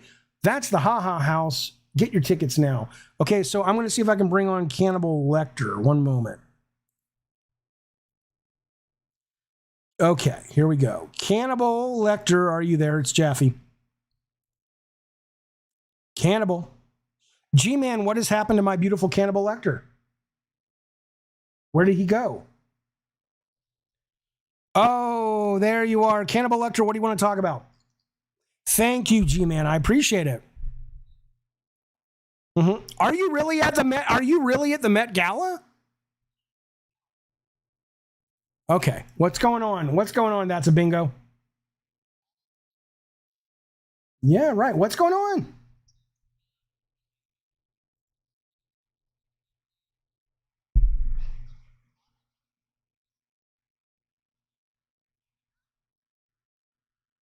Oh, you guys can't hear him? You can't hear him? Hang on a second. My God, good God almighty. Hang on. Say something now, Cannibal. Can you hear me now? You guys can hear him now. Yeah, go ahead. Keep going. All right. So coming live from Met Gala, I have a discussion with Phil Spencer, and he does like Redfall. Continue on. Just fucking right. Go suck a big fucking dick. Okay, keep going. Are you there? Cannibal Lecter. Hello. Can you hear me? Yes. All right. Yes, keep going. What's up? No. It's just you keep cutting in and out. So I'm trying to keep my composure beside Tom Cruise. Hey, Tom. All right, yeah, go. And, go. Yeah, what I wanted to say is at the end of the day, in relation to game budgets, what used to be a AAA is still a AAA. And I am a little bit tipsy at the moment. And what's going on is that Brad says hi. You're a fucking moron. Are you there? He keeps Where did he go? Mr. Jaffe. G-Man, what happened? Where did he go? I don't know, Mr. Jaffe. He left. All right, will you use your ChatGPT skills and get him back, please? I will try, Mr. Jaffe. Thank you so much. And don't forget, I can't help G-Man. but be racist. It's true. Okay, here we... Yeah, Yes, totally true. I know, Here we Mr. go. Jaffe. I know, it's terrible. It's terrible. All right, let's move forward. Listen to this, though. Listen to this. All right, can you not hear me? You guys... Now, yeah, you can hear me. Okay, listen to this. Listen to this. It's not a board queen. It is ChatGPT running through the filter, whatever it's called, speechtext.com. I don't fucking know. Listen to me. I am very stunned. We're going to do one more sales thing real quick. It's Mega Man Battle Network Legacy Collection. What do you think? This thing comes out last week. I never even knew what this was when Capcom announced it. And then I had a bunch of people on the stream saying, no, Jaffe, we grew up with that. That's really good. That's really good. So I plan on playing it eventually, but I thought this was going to fucking tank, man. I thought this was going to fucking tank. This thing has done over 1 million units since it launched. Can you fucking believe that? Capcom is on a goddamn roll.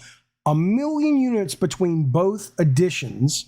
Mega Man Battle Legacy Network Collection. So, all you guys who said, I love this growing up, I'm glad they're bringing it back. You guys were spot fucking on. This is a hell of a hit for them. Can you believe, what's it like? I want somebody to interview Capcom and go over there to interview the CEO or head of production or whatever and go, hey, what are you guys doing? Like, how is it that you guys are able to navigate this insanely changed landscape of retail games and full price games? But they just beat the fuck out of me. I wonder if Sony could take a lesson and go, you know what? There is something about because how much did this fucking game cost? Not much to remake. Same, I mean, Advance Wars tanked, but that was Nintendo. This did great. I wonder if Sony went back and said, you know what? We're not going to make a lot. Like, they didn't do a lot of changes to this game. If you've looked into this game, it's not like a remake. It's kind of like a polish and quality of life improvements. I wonder if they went to Siphon Filter and said, look, we're not going to change much about Siphon Filter, but we're going to release Siphon Filter 1, 2, 3 in Dark Mirror, and we're going to put it out as a quality of life improvement controller. So, because if you've tried to play Siphon Filter on PS Classics, it's a nightmare because it was released when there was no analog stick at all. So you're moving around with the buttons. The camera's controlled by the face buttons and the D-pad. It's terrible. I wonder if they would do that. ACCT says, Jaffe, who would have thought giving gamers what they want would work? Now they got to bring back Power Stone 1 and 2. I agree that they should bring back Power Stone 1 and 2. I think you're wrong to chalk one up for the "See Gamers Know What We Want" column, because the fact of the matter is, for every time a gamer says what they want and it is reflective of the audience large enough to make the budget make sense, 95% of the time it's horseshit. It's like, I'm trust me, you really need to remake. Everybody's just dying for a Jet Moto. No, they're not. No, they're not. There's nostalgia, but no, they're not. That's all I'm saying. So I hear you and I respect you and I respect that position. But all I got to tell you is you got to know when to roll those dice on nostalgia. It's not always that case. But yes, Power Stone, I will agree with you 100%. Okay. I think we have Corden. There's Corden. Hang on. Let me bring all Corden. Well, I'll bring Corden in a second. G-Man, would you do me a favor, find out what Corden wants to talk about? And if it sounds good, let's bring him on the show. Okay, let's move forward. A Wave Race. Now, Wave Race, I don't know. Jumping, no, it would not. Mutant Mo says Jumping Flash reboot would be gangbusters. Really? Really? I just don't know if that's true. I mean, you could be right, but I have a hard time believing, because I've played it again recently, and I was there when it launched, man. I was there before it launched, and I was like, there had never been a game like Jumping Flash, but that was before there were really any 3D games on console. Now, I think if you show it to a new player, they'd be like, like, you'd have to do a lot to that fucking thing. Grim says, Jaffe, if you read this, I see the Sweet Tooth truck in the glass case right there. I've never seen that before. I'd like to hear about it. Was it homemade or manufactured? I shamefully do not remember the viewer of this show that made it for me and sent it to me. I adore it. I love it. It's in this beautiful case. It is a custom Sweet Tooth ice cream truck. It means the world to me. And I love that it was made and sent to me, but I don't remember who actually did the creation. And I am sorry about that if they are watching. Okay. Fupy. Bacon Magma didn't send that, neither did Fupy. Come on now. I haven't talked Redfall. I'm just about to. Give me a second. And we know this, the Mario movie. It made $1 billion. JW, did you make it? Did you make it? If you did, thank you. Look, I had Master Luke on the other day, and he made the come on now sign. And it took me a while to go, is Master Luke that troll, or is he the guy who made that fuck? I don't, there's a lot of names. But I appreciate it. Listen to this. Mario's made $1 million. That's more than Ant-Man and Wasp. That's more than John Wick. Listen to this, though. This is writing from Destructoid. They say, given the Super Mario Brothers' success in comparison to the previously cannot miss superhero genre, which is now starting to miss, if it turns out, this is their theory, that if Marvel's upcoming Guardians of the Galaxy 3 doesn't make similar bank, it's almost guaranteed the suits will start hitching themselves onto this new bandwagon that is video game motion picture shows. That'd be cool if they're good. So we'll give it a look. We talked about Zelda leaking. Okay, let's talk a little bit about Xbox. Let me bring in, I know Corden wants to talk briefly about Armored Core. Let me bring him in real quick. We'll have a couple of minutes of Armored Core, and then we'll jump into Redfall. Let me put myself in here. Codrin. Howdy, Jeffy. Can you hear me? I can hear you great. How you doing, boy? Girl, I'm fine, Jeffy. My first time. I love it. A little bit nervous. I love that you're calling. Are you wearing pantyhose right now? I'm wearing, but over my head, Jeffy. I love it so much. What you want to talk about? I hear you want to talk about the Armored Core show. Yes, sir, Bob. Yeah. My question All is right. for you is, okay. Is there any room on the market now for an Armored Core mech game, seeing as they went extinct a while ago with all the Fortnite? I mean, there never was room on the market for an Armored Core game. I mean, it was never anything other than a cult hit, at least in America. I don't know what the budget is for this new one.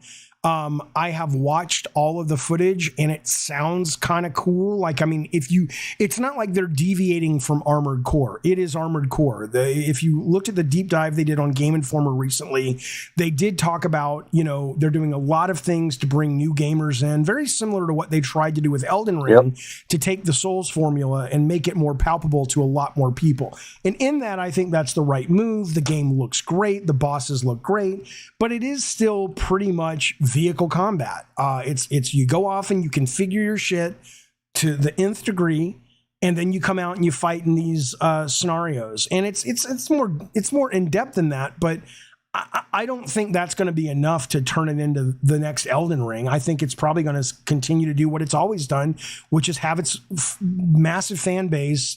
But boy, you got to look at that game and look at those graphics. I mean, that's got to be at least a $90 million game. Maybe I'm wrong, but it looks expensive, right? I kind of looked at the graphics. I found them a bit lacking, just like Elden Ring. Oh. Not like art style, but graphics in general. It looks like old because it is cross generation at the end of the day. So they'll sell more copies because of the PS4 and Xbox One and whatnot. That's a good point. Do you know if it's a $70? Is it a full price game? As far as I know, yeah. Just let me check. Okay. I think mechs are an idiotic concept. Humans driving robots should not happen. Well, that's it. Humans driving robots should not happen. Well, I would love to have robots just fucking driving me around. I'd be down with that shit. We have cars. It's 70. It's 60. It's $60. Jesus. I don't know, man. I don't know. Ink Sleeve says if it's single player only, I have less interest. There is multiplayer online, but it's not competitive, right? I think it's co-op. Yeah, no, it might be co-op. I didn't hear anything official about co-op. There's a part in the trailer where they say, "Are you ready to go climb something?" And it looks like two robots, friendly, whatever. But they announced an arena style PvP, so it might be just like Souls. Gotcha. Okay. Well, we'll see where it goes. All right, buddy. I'll talk to you soon. I owe you a conversation, by the way. But I just been swamped, but I will talk to you very, very soon. And thank you for calling. Let's talk soon. Thank you, Jeffy. All right, man. You as well, sir. Sorry to hang up so quick. I'll get to that in a second on the screen. Armored Core has always been a cult following type of game since J. Thomas Wright. That's what I said. I don't think anyone's, but to be fair, so has Bloodborne. Right. And then Elden Ring comes along and it's like, wait, lots of people like this more than we thought. So I don't know if they're anticipating a similar, game that has the ability to, expand the audience in a meaningful way. I have no idea. Who's this guy? Po Boy says, Jaffe, don't forget to talk about the media wondering about Xbox management. Where's the article? I'll get it for you. I had it lined up, but I will bring it up for you right now because you deserve to know. Look, here's the deal. Your parents wouldn't tell you the truth, okay? But you deserve to know the goddamn truth, okay? And I'm going to give it to you. It is coming from this article right here, which I will put on. All right, here you go. Xbox troubles started way before the latest Activision Blizzard setback. So this is from VG 24/7. from a fellow who likes to go by Don Peplat of the Cincinnati Peplets. They're a very good family, but they smell like cheese and butter, but I like them. He goes on to basically say, hey, don't think that the biggest monkey wrench in the world of Microsoft or Xbox is the CMA blocking them. You're talking about a company that has been struggling since Xbox One, not Xbox X, but the one that Don Matrix was there for, and they still haven't been able to recover. So this is the articles, and they're starting, and they're coming from mainstream. Aaron says, I don't take VG 24/7 seriously. You don't have a choice. What he's writing cannot be denied. It's not about what you take seriously. There's facts and there's not facts. These are facts. His opinion you may not agree with, which is, hey, Xbox has problems. But when you read this litany of beats of problems that this company has had, and I'm an Xbox fan, but to act as if, that's silly. That's silly. That's, come on now. That's not what's going on, and you know it. Hang on. But anyway, there's your article. Timing is suspect. Come on, Aaron. Timing is not. Why does anyone hold allegiance to a fucking company that would cut you and leave you to bleed out in the alley just as soon as they would launch Redfall as a good game? I don't understand what the fuck you're talking about. Timing isn't suspect. They had a big fucking bloody nose last week with the CMA. And so the timing is, hey, says Dom, let's think about this. Let's write a story about everybody saying this is Xbox's problem. No, says Dom Peplat. The big problem is that this is chronic. This is a long list of missteps that these guys have had. Gaming Nading says Xbox has had a problem for a long time. This isn't news. It's only news in that the people who actually are officially paid to deliver you the news are starting to report on it. That's all I'm saying. Satya will fix it. I hope so. I fucking hope so. Let's talk about Xbox a little bit, shall we? So the big news, of course, that everybody's excited about today with Xbox is Microsoft is rolling out new Xbox home screens this week to testers. Seriously? I mean, it's sad that that's probably the best thing that they're going to put out this week. And I am not knocking the Xbox. I love it. I love Game Pass. I love the vision of Game Pass. In fact, I spoke to Colin Moriarty yesterday. He says, Jaffe, we got to get that Colin Jaffe discuss Game Pass conversation going. And the first thing I do when I get off this stream is I got to email Colin back and say, hey, let's set that up. I'm a fan of subscription services, but to look at, come on, this is the best they've done all week. Come on now. Let's keep going though. So here's what's going on. We all know that in a couple hours, what is it? In less than an hour, Redfall is going to drop. I'm excited. Like I said at the beginning of the stream, I was excited when Pete Hines talked about it on stage over the summer. I consider myself a Harvey Smith fan. I love Deus Ex. I even loved the second Deus Ex. There were moments in that second Deus Ex that I thought were just really some of the best in-game storytelling I've ever fucking seen. I want to believe, but some of the reviews have leaked out. And I'm refreshing the page. Let's see where we are right now. Maybe some new ones have hit, but as of when this went live, the highest one was COG Connected, 7.8. That's not bad. That's not bad. Noisy Pixel dropped a 4. AGC did not like it at all. One of the worst games so far in 2023, they say. It has its fun gameplay moments, but they are eaten away with every bug, odd design choice, and boring skill. I have also spoken to a couple of reviewers whose reviews are embargoed right now, and hopefully we'll see these tonight, who have said it is, they also use the term uninspired. They said it was dull, and they said it was very, very buggy. So again, the great news is, who cares? It's quote free. I have been subscribing to Game Pass Ultimate since it was available. There has not been a single month that I've looked at my credit card statement and said, I'm not I don't want to keep doing this. I love Game Pass. For every Redfall that comes out, if it is a disappointment, there's 20 other games over the course of 2 months that I go, oh, I love that I got to play that. Okay? So, but we'll see. We'll see if the critics are right or wrong on this one. I don't care. But people are saying that this is Xbox's, I sound like Trump. People are saying, this reviewer I was talking to was saying, this is probably going to be Forspoken for Xbox. It's going to be that kind of thing. The worst part about Game Pass is take your heart. No one cares when games are bad if they're on Game Pass. That's the best part about Game Pass. The best part about Game Pass is that you can try all kinds of things. And sometimes, like an Armored Core, which is not bad at all, of course, but it's a cult classic, it's a niche, or a game like Redfall, or even Forspoken, that a lot of people who played it said, hey, it's not brilliant, but it's not as bad as people are saying. I love that about Game Pass. What's wrong with that? Paradox, you're a child. Paradox 988 says, paying $15 a month for trash, LOL. You're an idiot. You're a fucking idiot.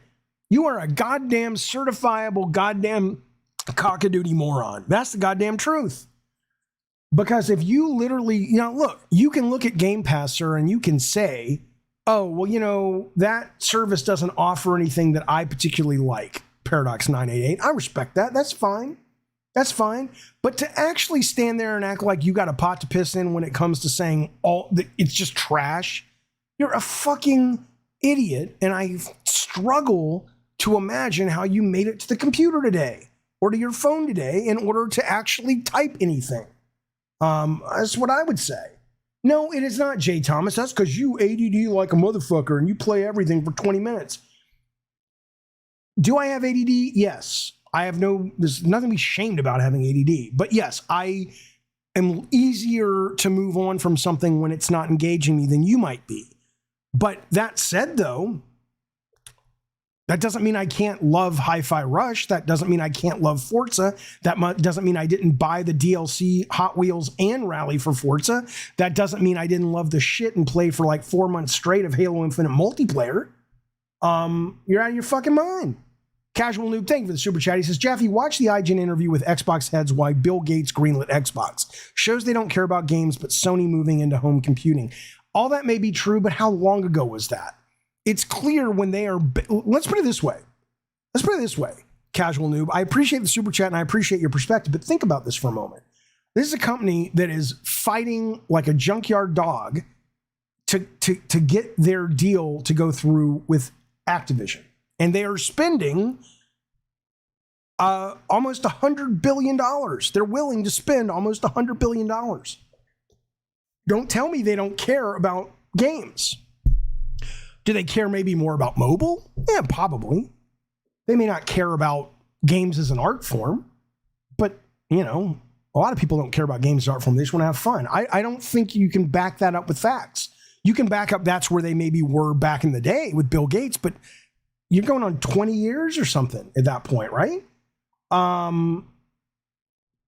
Emmanuel says they should fight as hard to produce competent games. They should, but they don't. And that's a real fucking problem. Listen, this one drives me. I saw this on NeoGAF. I'm not going to tell you who said it. But I can't. I don't know how people can still sustain this thinking. Which is this guy's saying the devs they bought were just talking about Bethesda. They were only fully integrated in the last year or two. So not long enough to even see half of a full dev cycle. There is not enough data to say that the management at Xbox is what he's talking about, have done good or bad at this point. Reorganizations really don't do much. How much rope are you people being willing to give these people? When does it fucking end? When does it fucking end with you people? It's ridiculous. Now, again, if Redfall comes out today and it's a blast, all is forgiven. And the reviews, 6 p.m. tonight is when the review embargoes lift. Again, reviewers don't own the truth. But if a lot of them come together and they suggest this is bad, there's a good chance it's bad. It's a good chance it's bad. I don't know why this Xbox fandom can't seem to get it. By the way, I want to show you the real... We're going to get back to Redfall in a second, but I want to show you the real canary in my opinion, in the coal mine. 6 p.m. California time, PST. I'm going to show you the real canary in the coal mine. It's called The Last Case of Benedict Fox. Now, this is not a first-party title, but this game has the medium written all over it. I played the demo of this. It was excellent. But what I'm hearing is that it is buggy as fuck. It is janky as fuck. Just like with the medium from Bloober Team could have been a nice sized feather in the cap of Microsoft and a nice sized feather in the cap of Game Pass. If Microsoft would have said, yeah, we get it. It's not first party. It's not even second party, but this is one of the only exclusives we have right now. And so one of the complaints of that game was that it doesn't run that great. So you know what we're going to do? We're putting 3 of our fuckers on a plane and they're going out to Poland or wherever they develop that fucking game. And we're going to have them sit there and we're going to have them make sure that this game is a showpiece for the Xbox Game Pass. Didn't do it. Benedict Fox is the same. This is a very cool game, very cool art style, really interesting title. I'm not saying it's a Game of the Year contender, but could you not send 1 or 2 coders or at least set up a fucking weekly Zoom call? This is what Sony does with the fucking coders and with the coders that made this game and say, hey, we love your own Game Pass. Your game has a lot of potential. We're noticing this jank and this and this and this. Would you be amenable to us helping you out, make this run better on Xbox? It's like, that should be your concern. Yeah, Redfall's a problem, but it's just apathy on their part. We got Gravity saying, Jaffe, why do you think Microsoft didn't delay Redfall? Gravity played Redfall about 4 months ago.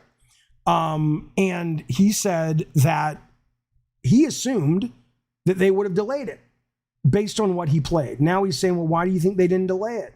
I honestly think it probably has to do with the fact that, I don't know, I haven't played it yet, but my guess would be either they looked at it and said, you can't put lipstick on a pig. It's the amount of time we need to take to get this to a point where it would be worth fixing is never going to make up for the money and the effort that we have to spend and take away from other priorities. And, or, maybe they just are like, ultimately, yeah, the game can get better with our help with the delay, but the PR hit from delaying another game is going to be so much worse for us than a game coming out with a 68 Metacritic. That's what I would suggest. Albania says they shouldn't delay it, get some money and fix it. Here's the deal with that, though. They literally are shipping the retail version in some cases with a sticker on it that says it's not 60 frames, it's 30, but the box that was printed 2 months ago, does indeed have 60 frames on it. So the idea that they could just spend more money, that's another knock against Microsoft management. You're telling me that they didn't know by the time they printed the boxes, which wasn't 2 years ago, that this wasn't going to hit 30 or wasn't going to hit 60? It's bad enough it's not hitting 60. What's worse is they didn't even know about it before they printed the goddamn manual. Come on now. So he ain't spending. They're not going to be like, let's throw more money at it. They don't know what they're doing. I'm done being nice. In my fantasies, Phil Spencer would like me and go, hey, Jaffe, you're a hard critic, but I appreciate it. I want to come on your show and let's really have a good conversation about games and business. I'd love that. But I'm tired of it. It doesn't matter. I don't mean to be dramatic. It's not a big deal. It's just a fucking video game. It's not a big deal. It's just, you know what it is? Like I said the other day, and I'm going to move on from this. And again, maybe all will be forgiven tonight when I play Redfall and love it. But what I said the other day is the reason I am emotional about it or passionate about it is that I do believe in that guy's vision so much. I love the idea of subscription services. I love the idea of Game Pass. I love what it means to the art form. And if you want to know what I'm talking about, listen to the conversation I'll have with Colin coming up soon. I'm not going to get into it, derail it. Most people already know what I'm talking about when I say that.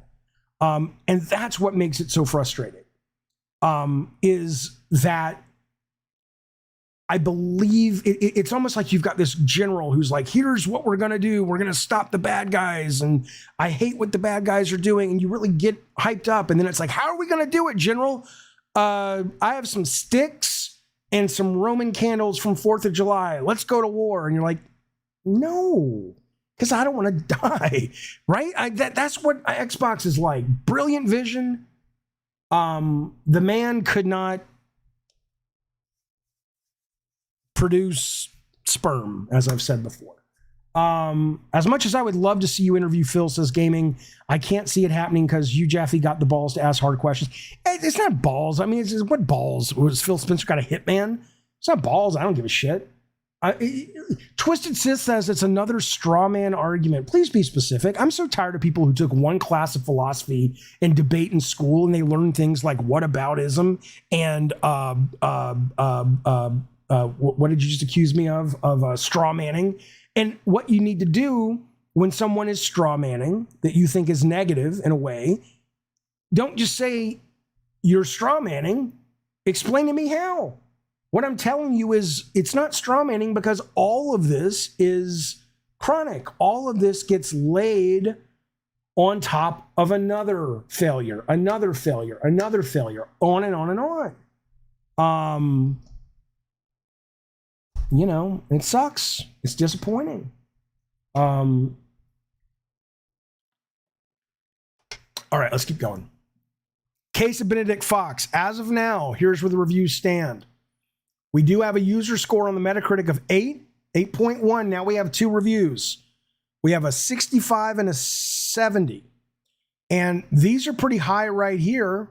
But then when we get down to a lot of them, though, there's a lot of people saying it's janky, the controls are bad, the animation's bad, blah, blah, blah, blah, blah. So we'll see. I'm not ruthless. Grim the Kid says Jaffe's ruthless. Wise Man spits facts. I'm not ruthless. I'm disappointed. I'm bummed. Rambling Entertained, thank you so much for joining the Diet Soda Soldier, sir. I appreciate that. This goes out to you, good sir.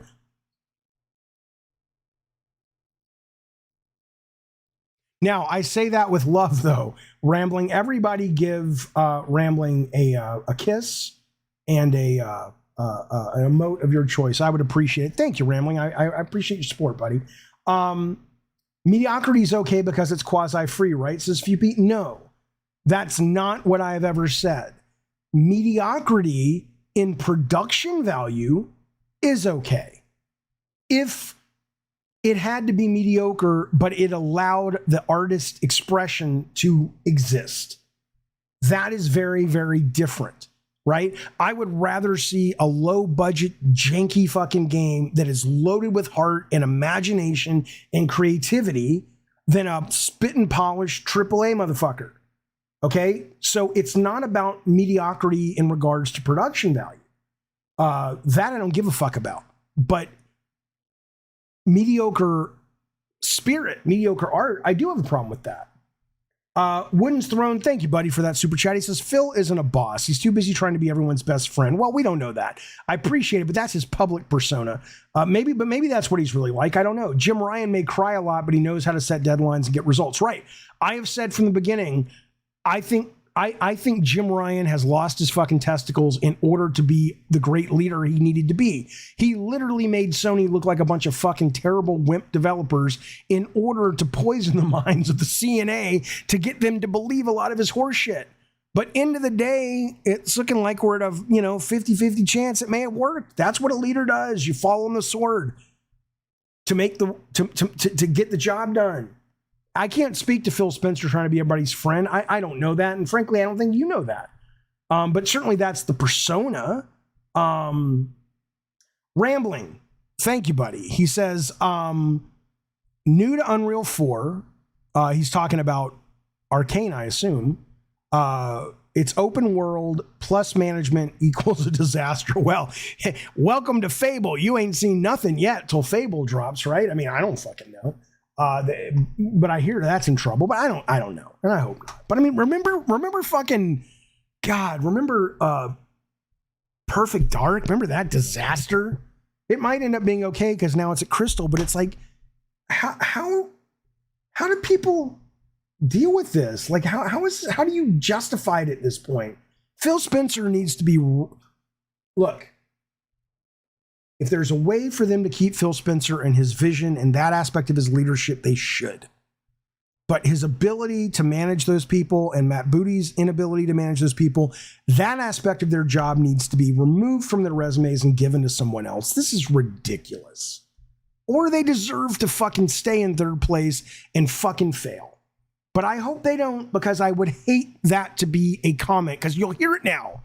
The gamers will be like, oh, see, I told you Game Pass is crap, doesn't work, subscription service doesn't work. That would be like saying Stadia is proof that subscription services don't work. There's a lot of subscription services in film and TV that nobody subscribes to. It doesn't mean subscription services don't work. It means they don't have the content, right? It's all about the content. You can't judge the business model based on this if they don't get their shit together. And that's why I worry about it. But anyway, all right. I did play Time Splitters. I played Time Splitters 1 and 2. Stadia was a subservice. It wasn't a subservice like Netflix, but you could subscribe to Stadia Pro. Jaffe, what will your reaction be if Starfield comes out the same state as Redfall? I'll go, yeah, well, I'm not surprised. I mean, I love, just like I loved what Pete Hines was saying about the game Redfall this summer. I've loved everything Todd Howard has said about Starfield. But if it comes out and it's the same kind of like, then yeah, I'll be really fucking disappointed and really bummed. Davin G, thank you, buddy. He says, your viewership is growing. Love to see it. Well, I don't know, growing, shrinking, as long as you guys are here to talk games and be passionate and express your love for, I don't know, who gets a sound? Who gets a sound? There you go. That's a sound for you, baby. I appreciate it, buddy. Thank you so much for supporting the show for 14 months, man. I appreciate that. Chris, thank you, buddy. He dropped super chat. He says, let's not forget Crackdown 3. That game was a dumpster fire. To be fair, I've not played it, but I actually have it downloaded on my Xbox and on Game Pass, and I actually hear that game is a lot of fun. I cannot speak to that. I know some people just beat the shit out of Crackdown 3, but I've heard a number of people say that game's really actually quite fun. But I hear you. If you didn't like it, I respect that. George's been a member for 19 goddamn months. Cult Calypso. That means George, if he wants, can come to the very first Gabbin' and Games Game Club. Gears of War, Cliff Blazinski will be there at the end of the month, the start of the next month, talking about his, I don't know if it's his biggest hit, but one of his most influential hits, Gears of War. And we'll be playing it throughout the month of May. We'll be talking about what it means, what it stands for, what works, what doesn't work. And then at the end, we'll have Cliff come on to really give us sort of the director's take on it. But thank you for being a member, George. It's called Calypso. He says, just because Game Pass is not what it should be, because Microsoft's execution is bad, doesn't mean it doesn't work. I agree 100%.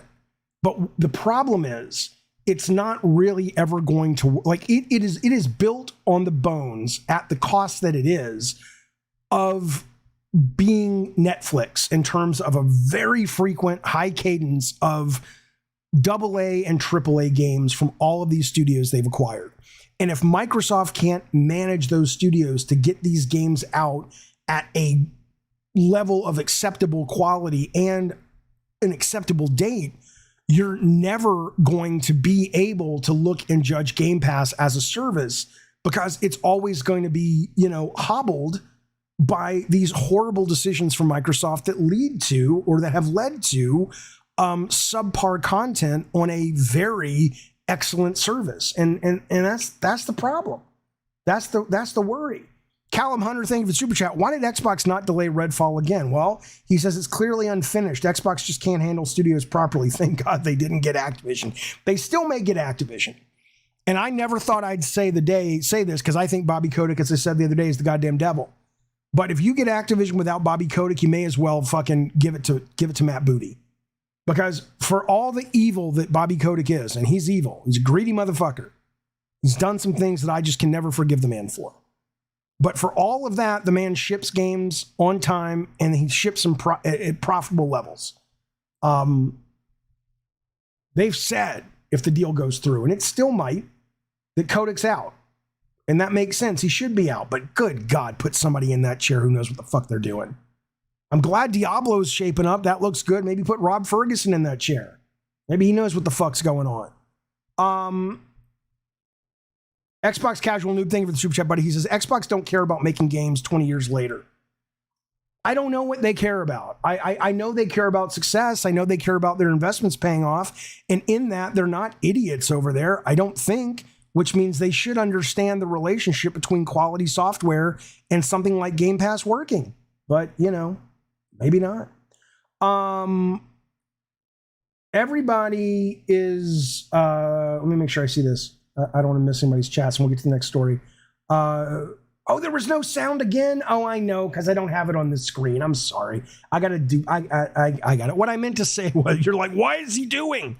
I was doing, now the moment it's passed. My view of the world is different because I'm a white guy. There's context for that, I promise. Listen, I want to tell you though, so George is saying, well, Nuts on Chin says, everybody complaining about Survivor, but I love it. No one's complaining about Survivor. They're complaining about the bugs and the lack of a quality piece of execution upon ship. But most people who play it, and I was talking to a journalist today about this actually, and he was saying the difference between Redfall, why it's not seeming to get a pass on its technical flaws, and Survivor, Jedi Survivor. Like if you look at IGN's review, they gave it a 9 out of 10. They briefly mentioned frame rate on console. Like it's a little blip. Nowhere in there did they mention the copious screen tearing. Nowhere in there did they mention the crash bugs. Now, is it possible they didn't see any of that? Come on. I guess it's possible. But what this journalist was telling me is like, hey, well, yeah, but the thing is the game is so good that their review is reflective of even with this shit, you're going to have a great time.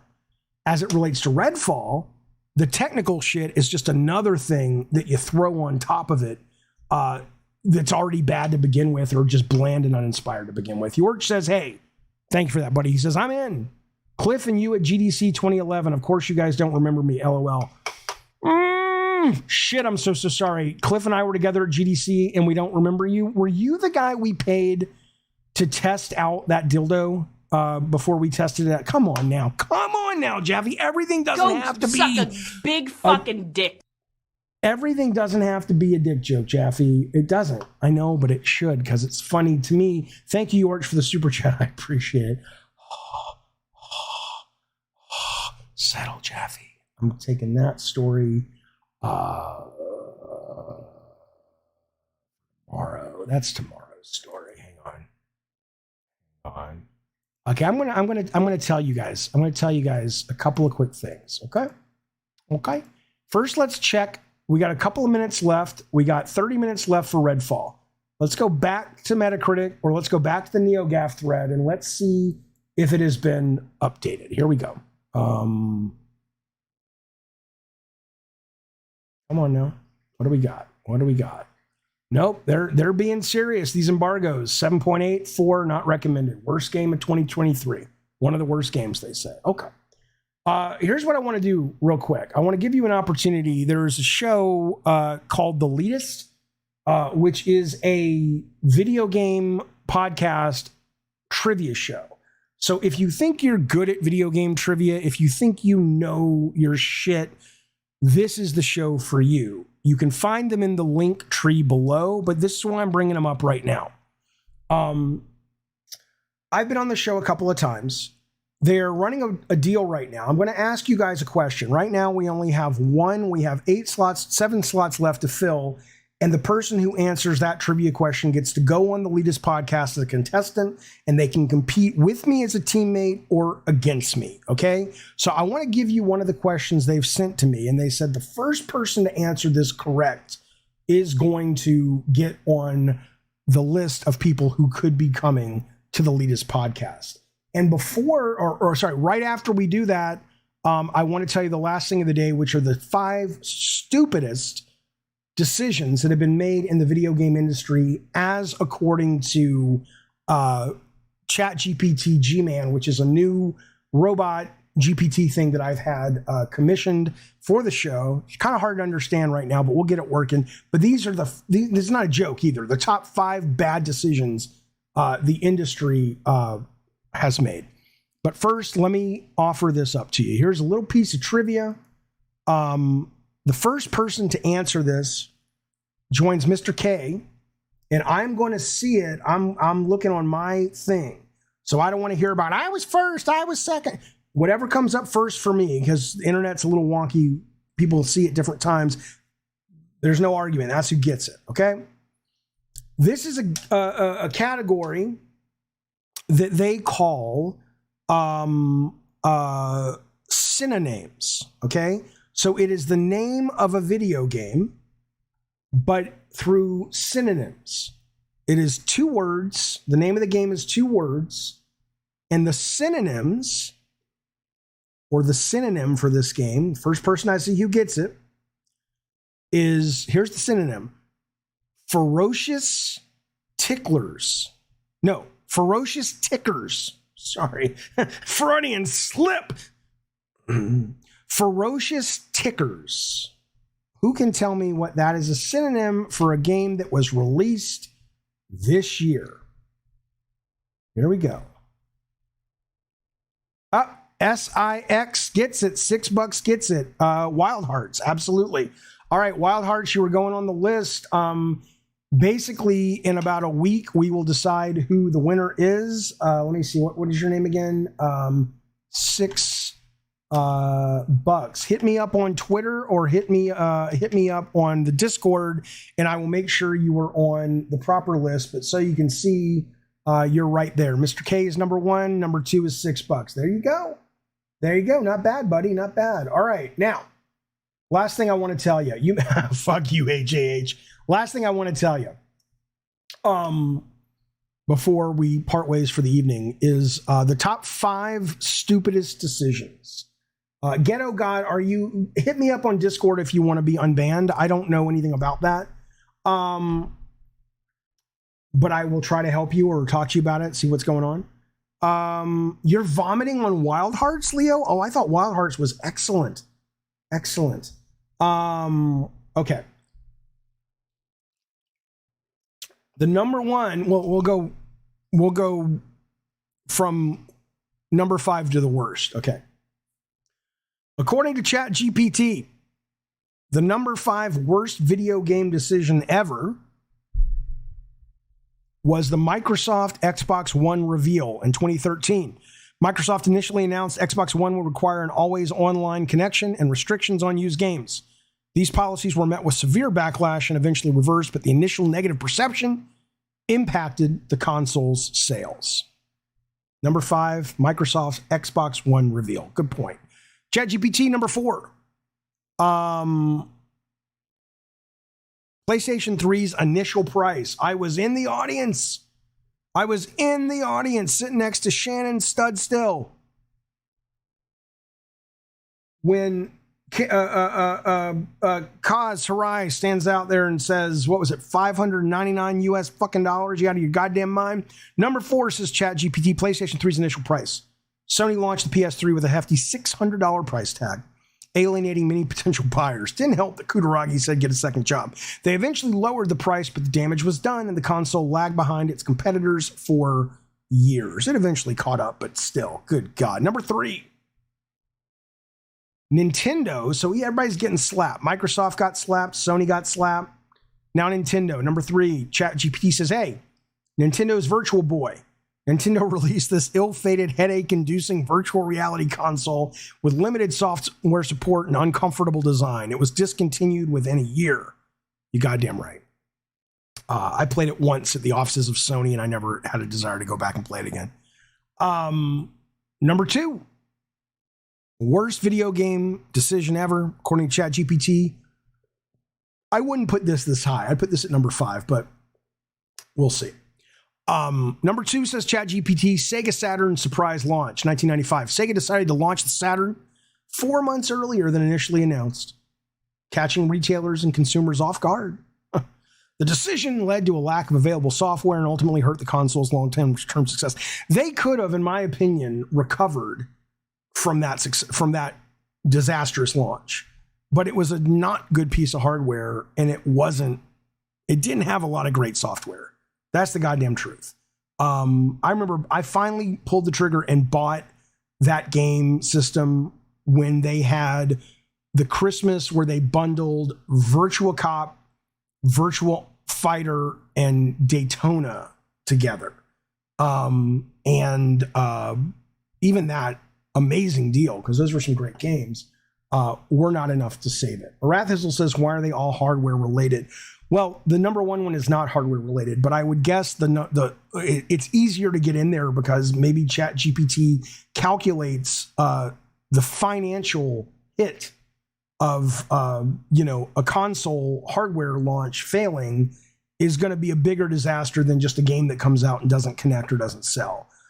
So it's probably using money. Speaking of which, number one, ChatGPT wants you to know that the number one dumbest decision the video game industry has made, it's not Xbox Series S. No. I think that was a smart decision to some extent. But anyway, number one is E.T. the Extraterrestrial video game by Atari. Developed in just 5 weeks. This game was rushed to release, just like Redfall, in time for the holiday sales. The game was poorly received and its subsequent financial failure contributed to the 83 video game crash. Everybody hates you, and I'm glad your husband died. He probably killed himself. So, there you go.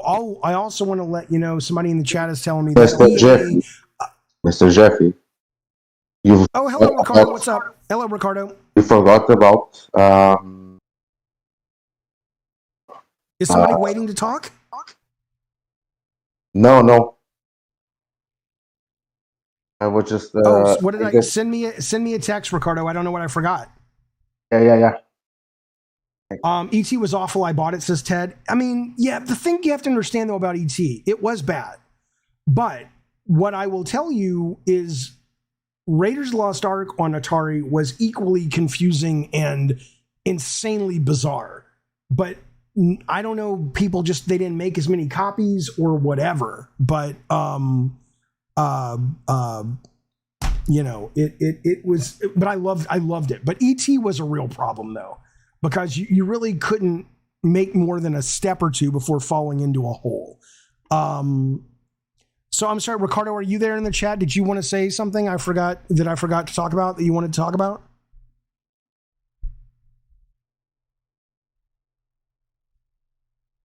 Yeah, sorry about that. It's about the reviews, about the Jedi Fallen Order reviews.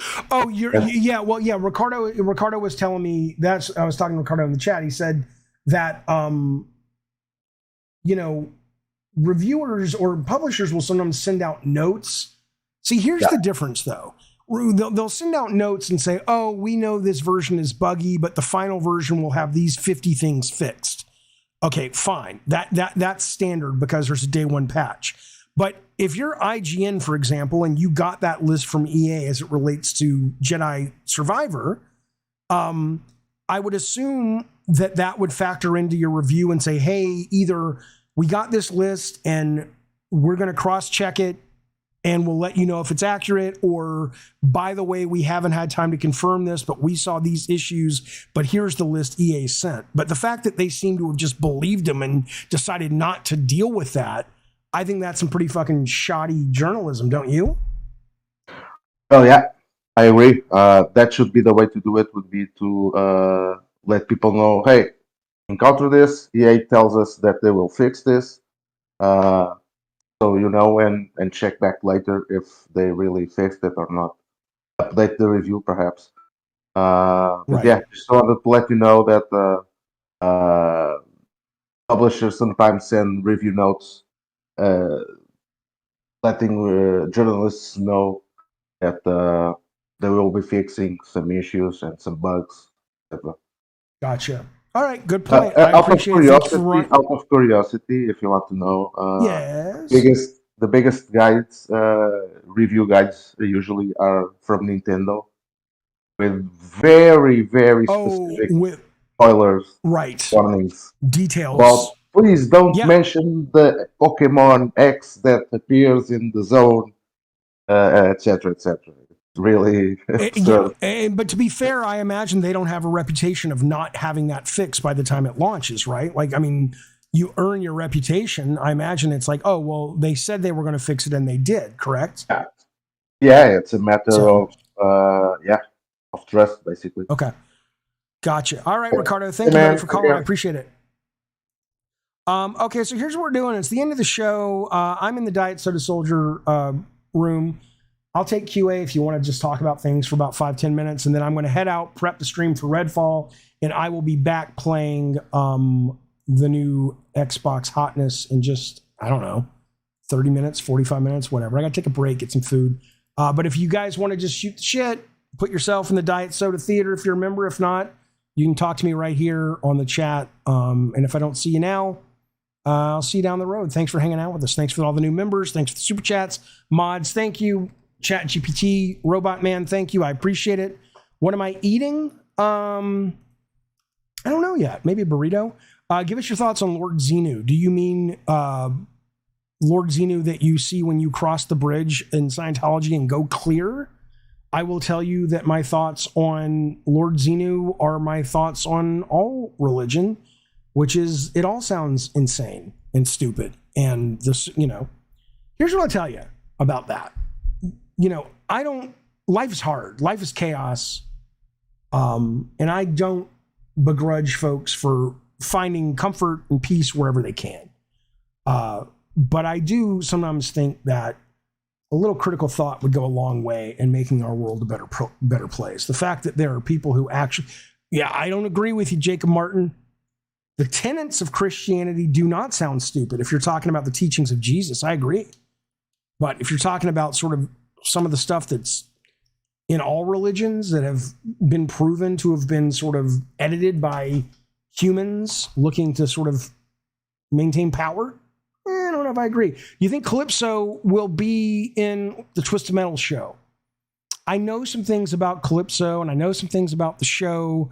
And all I can tell you about that is I can't say things, but I will tell you that the people making the show know the property really well, and we've had conversations about Calypso. I don't actually know the final manifestation of Calypso in the show, but there is an aspect, but I can't really speak to it right now. A, because I don't really know where it's going to end up, and B, because it's really not my place to share that. Aunt Tony Pony says Buddhism is the best religion. I mean, I think the tenets of Buddhism are wonderful, and I think aspects of Eastern philosophy are life-changing and life-saving. But it's all, none of us know what the fuck is going on. The sooner we admit it and just go, what the fuck is going on? Let's all just be nice to each other, because we don't fucking know what happens after we die, and we don't know if there's free will or we're just a bunch of fucking meat robots. Let's just fucking be nice and stop being mean to everybody and take care of each other. That would be awesome. I would love that. So what thou will is the whole of the law. I don't know what that means. Karma makes the most sense. I don't think karma makes any sense. I think karma only makes sense, controller sports, as it relates to the butterfly effect. Or the sense, butterfly effect's probably wrong. As it relates to, there are things that we do in the world that we are not able to see the ramifications of, big and small things. Every moment. The fact that we're even talking about religion right now is probably causing something to fire in at least one person's brain that will affect the rest of their evening, good, bad, or otherwise. So karma, I do think, is real in that sense, but I don't believe there is a sense of actual karmic justice. I think our actions have responses. And results, and the better we are at recognizing how our actions affect the world, the better world it is. I agree with that. Casual Noob says, how much creative input in the games you created do you still have? 0. I can call them, I can talk to those people, and I have, but I don't have any real moment-to-moment engagement at all in those games. That was sort of my time at Sony, and that was it. Alex says, Jaffe, what good religion movies do you recommend? You know what movie that's a religious movie that I really like is is it called The Cabin or The Shack? About it's the guy who's in Avatar, and his daughter is killed, or I think she's missing or killed or whatever. And he's just in the depths of despair for a very long time. And I think he goes out to this cabin that him and his family used to go to with the intention of killing himself. And something happens where he ends up either really or in his mind being visited by Jesus and God and fate and all these sort of manifestations of religious figures. And it's beautiful. I mean, it's like, I don't believe it literally, but what a wonderful batch of messages in that movie. And what a wonderful thing to believe if that were true. I would love it if that were true. I don't think it is. I did see Religulous. I enjoyed it very, very much. I think the real trick with Religulous is that, you know, you got to be careful with religion because it gives people a lot of comfort, and I don't want to be somebody who's like shitting all over that. But at the same time, you got to fucking, you know, I don't know. You got to just sort of open up about what you really know and what you don't know. What Dreams May Come, I thought was amazing. I love that movie. Thought it was a very, very cool movie. Chronically Crude, thank you for the sub, buddy. It would be cool, says Chumpy Man, if it all came full circle and I made a cameo on the TM show. Why not? Neil Druckmann did in The Last of Us. I was going to go. I love Jacob's Ladder. That thing was fucking crazy. I was going to go be in a cameo, and if the show gets a second season, I have every intention of being in a cameo then. But, excuse me, it was shot during the tail end of sort of COVID, and it was in New Orleans, and I didn't really feel comfortable flying. And frankly, I don't like flying anyway. I don't like traveling at all. So, yes, Bacon, I'm interested in the Texas Chainsaw game to an extent. I'm kind of getting over those asymmetrical horror multiplayer games, but yeah. What are your thoughts on Eyes Wide Shut? Eyes Wide Shut, like almost all Kubrick movies, is a film that continues to reveal itself over the years. When I first saw it, I felt it was like, what? It's okay. And I thought it was funny to walk around and say Fidelio, and I still do. But I didn't really get it, and it didn't really connect. But over the years, I have found that to be a really neat, interesting onion to peel back. You know, I don't think it's one of Kubrick's best, but, you know, it's definitely interesting. You have to realize that religious text as Ant was written by man. If it was written by God at one time, then it still has been altered. Yeah, of course. I mean, that's the thing. And that's okay, by the way. There's nothing wrong with certain aspects of religion. I just think it's when you use it to keep people under the thumb of the people who want to stay in power, and you use it to deny the very things that would help those people, like certain kinds of science, it becomes a problem. I'm trying so hard, you guys, not to make this a political show. If you like talking to me about the politics and whatnot, and I love talking about that shit, I have a channel called Crapshoot on YouTube. I don't post to it much, but I'm probably going to start to because I really need to stop doing politics on this show. It's not that I mean to. I'm so easily pulled into those conversations. So, all right, fellas, I'm fried though. So the game launches. Let's do one more check on the review. No, the review embargo lives at 6. We'll see it then. I will be streaming some Redfall tonight, soon after it launches. Like I said, I got to get some food and chill a little bit first. But after that, I'll be streaming. In the meantime, thank you for hanging out with me. Thank you for spending some time with me, talking games. We don't have to agree to be pals. It's always fun. I'll see you on the next Gabbing Games, maybe tomorrow, definitely on Wednesday. We're going to try to do it every day at 2:15. We'll see if it works. You know me. I'm doing my best, fellas. All right. You guys be well, be safe, enjoy life, and maybe I'll see you online. Bye, everybody.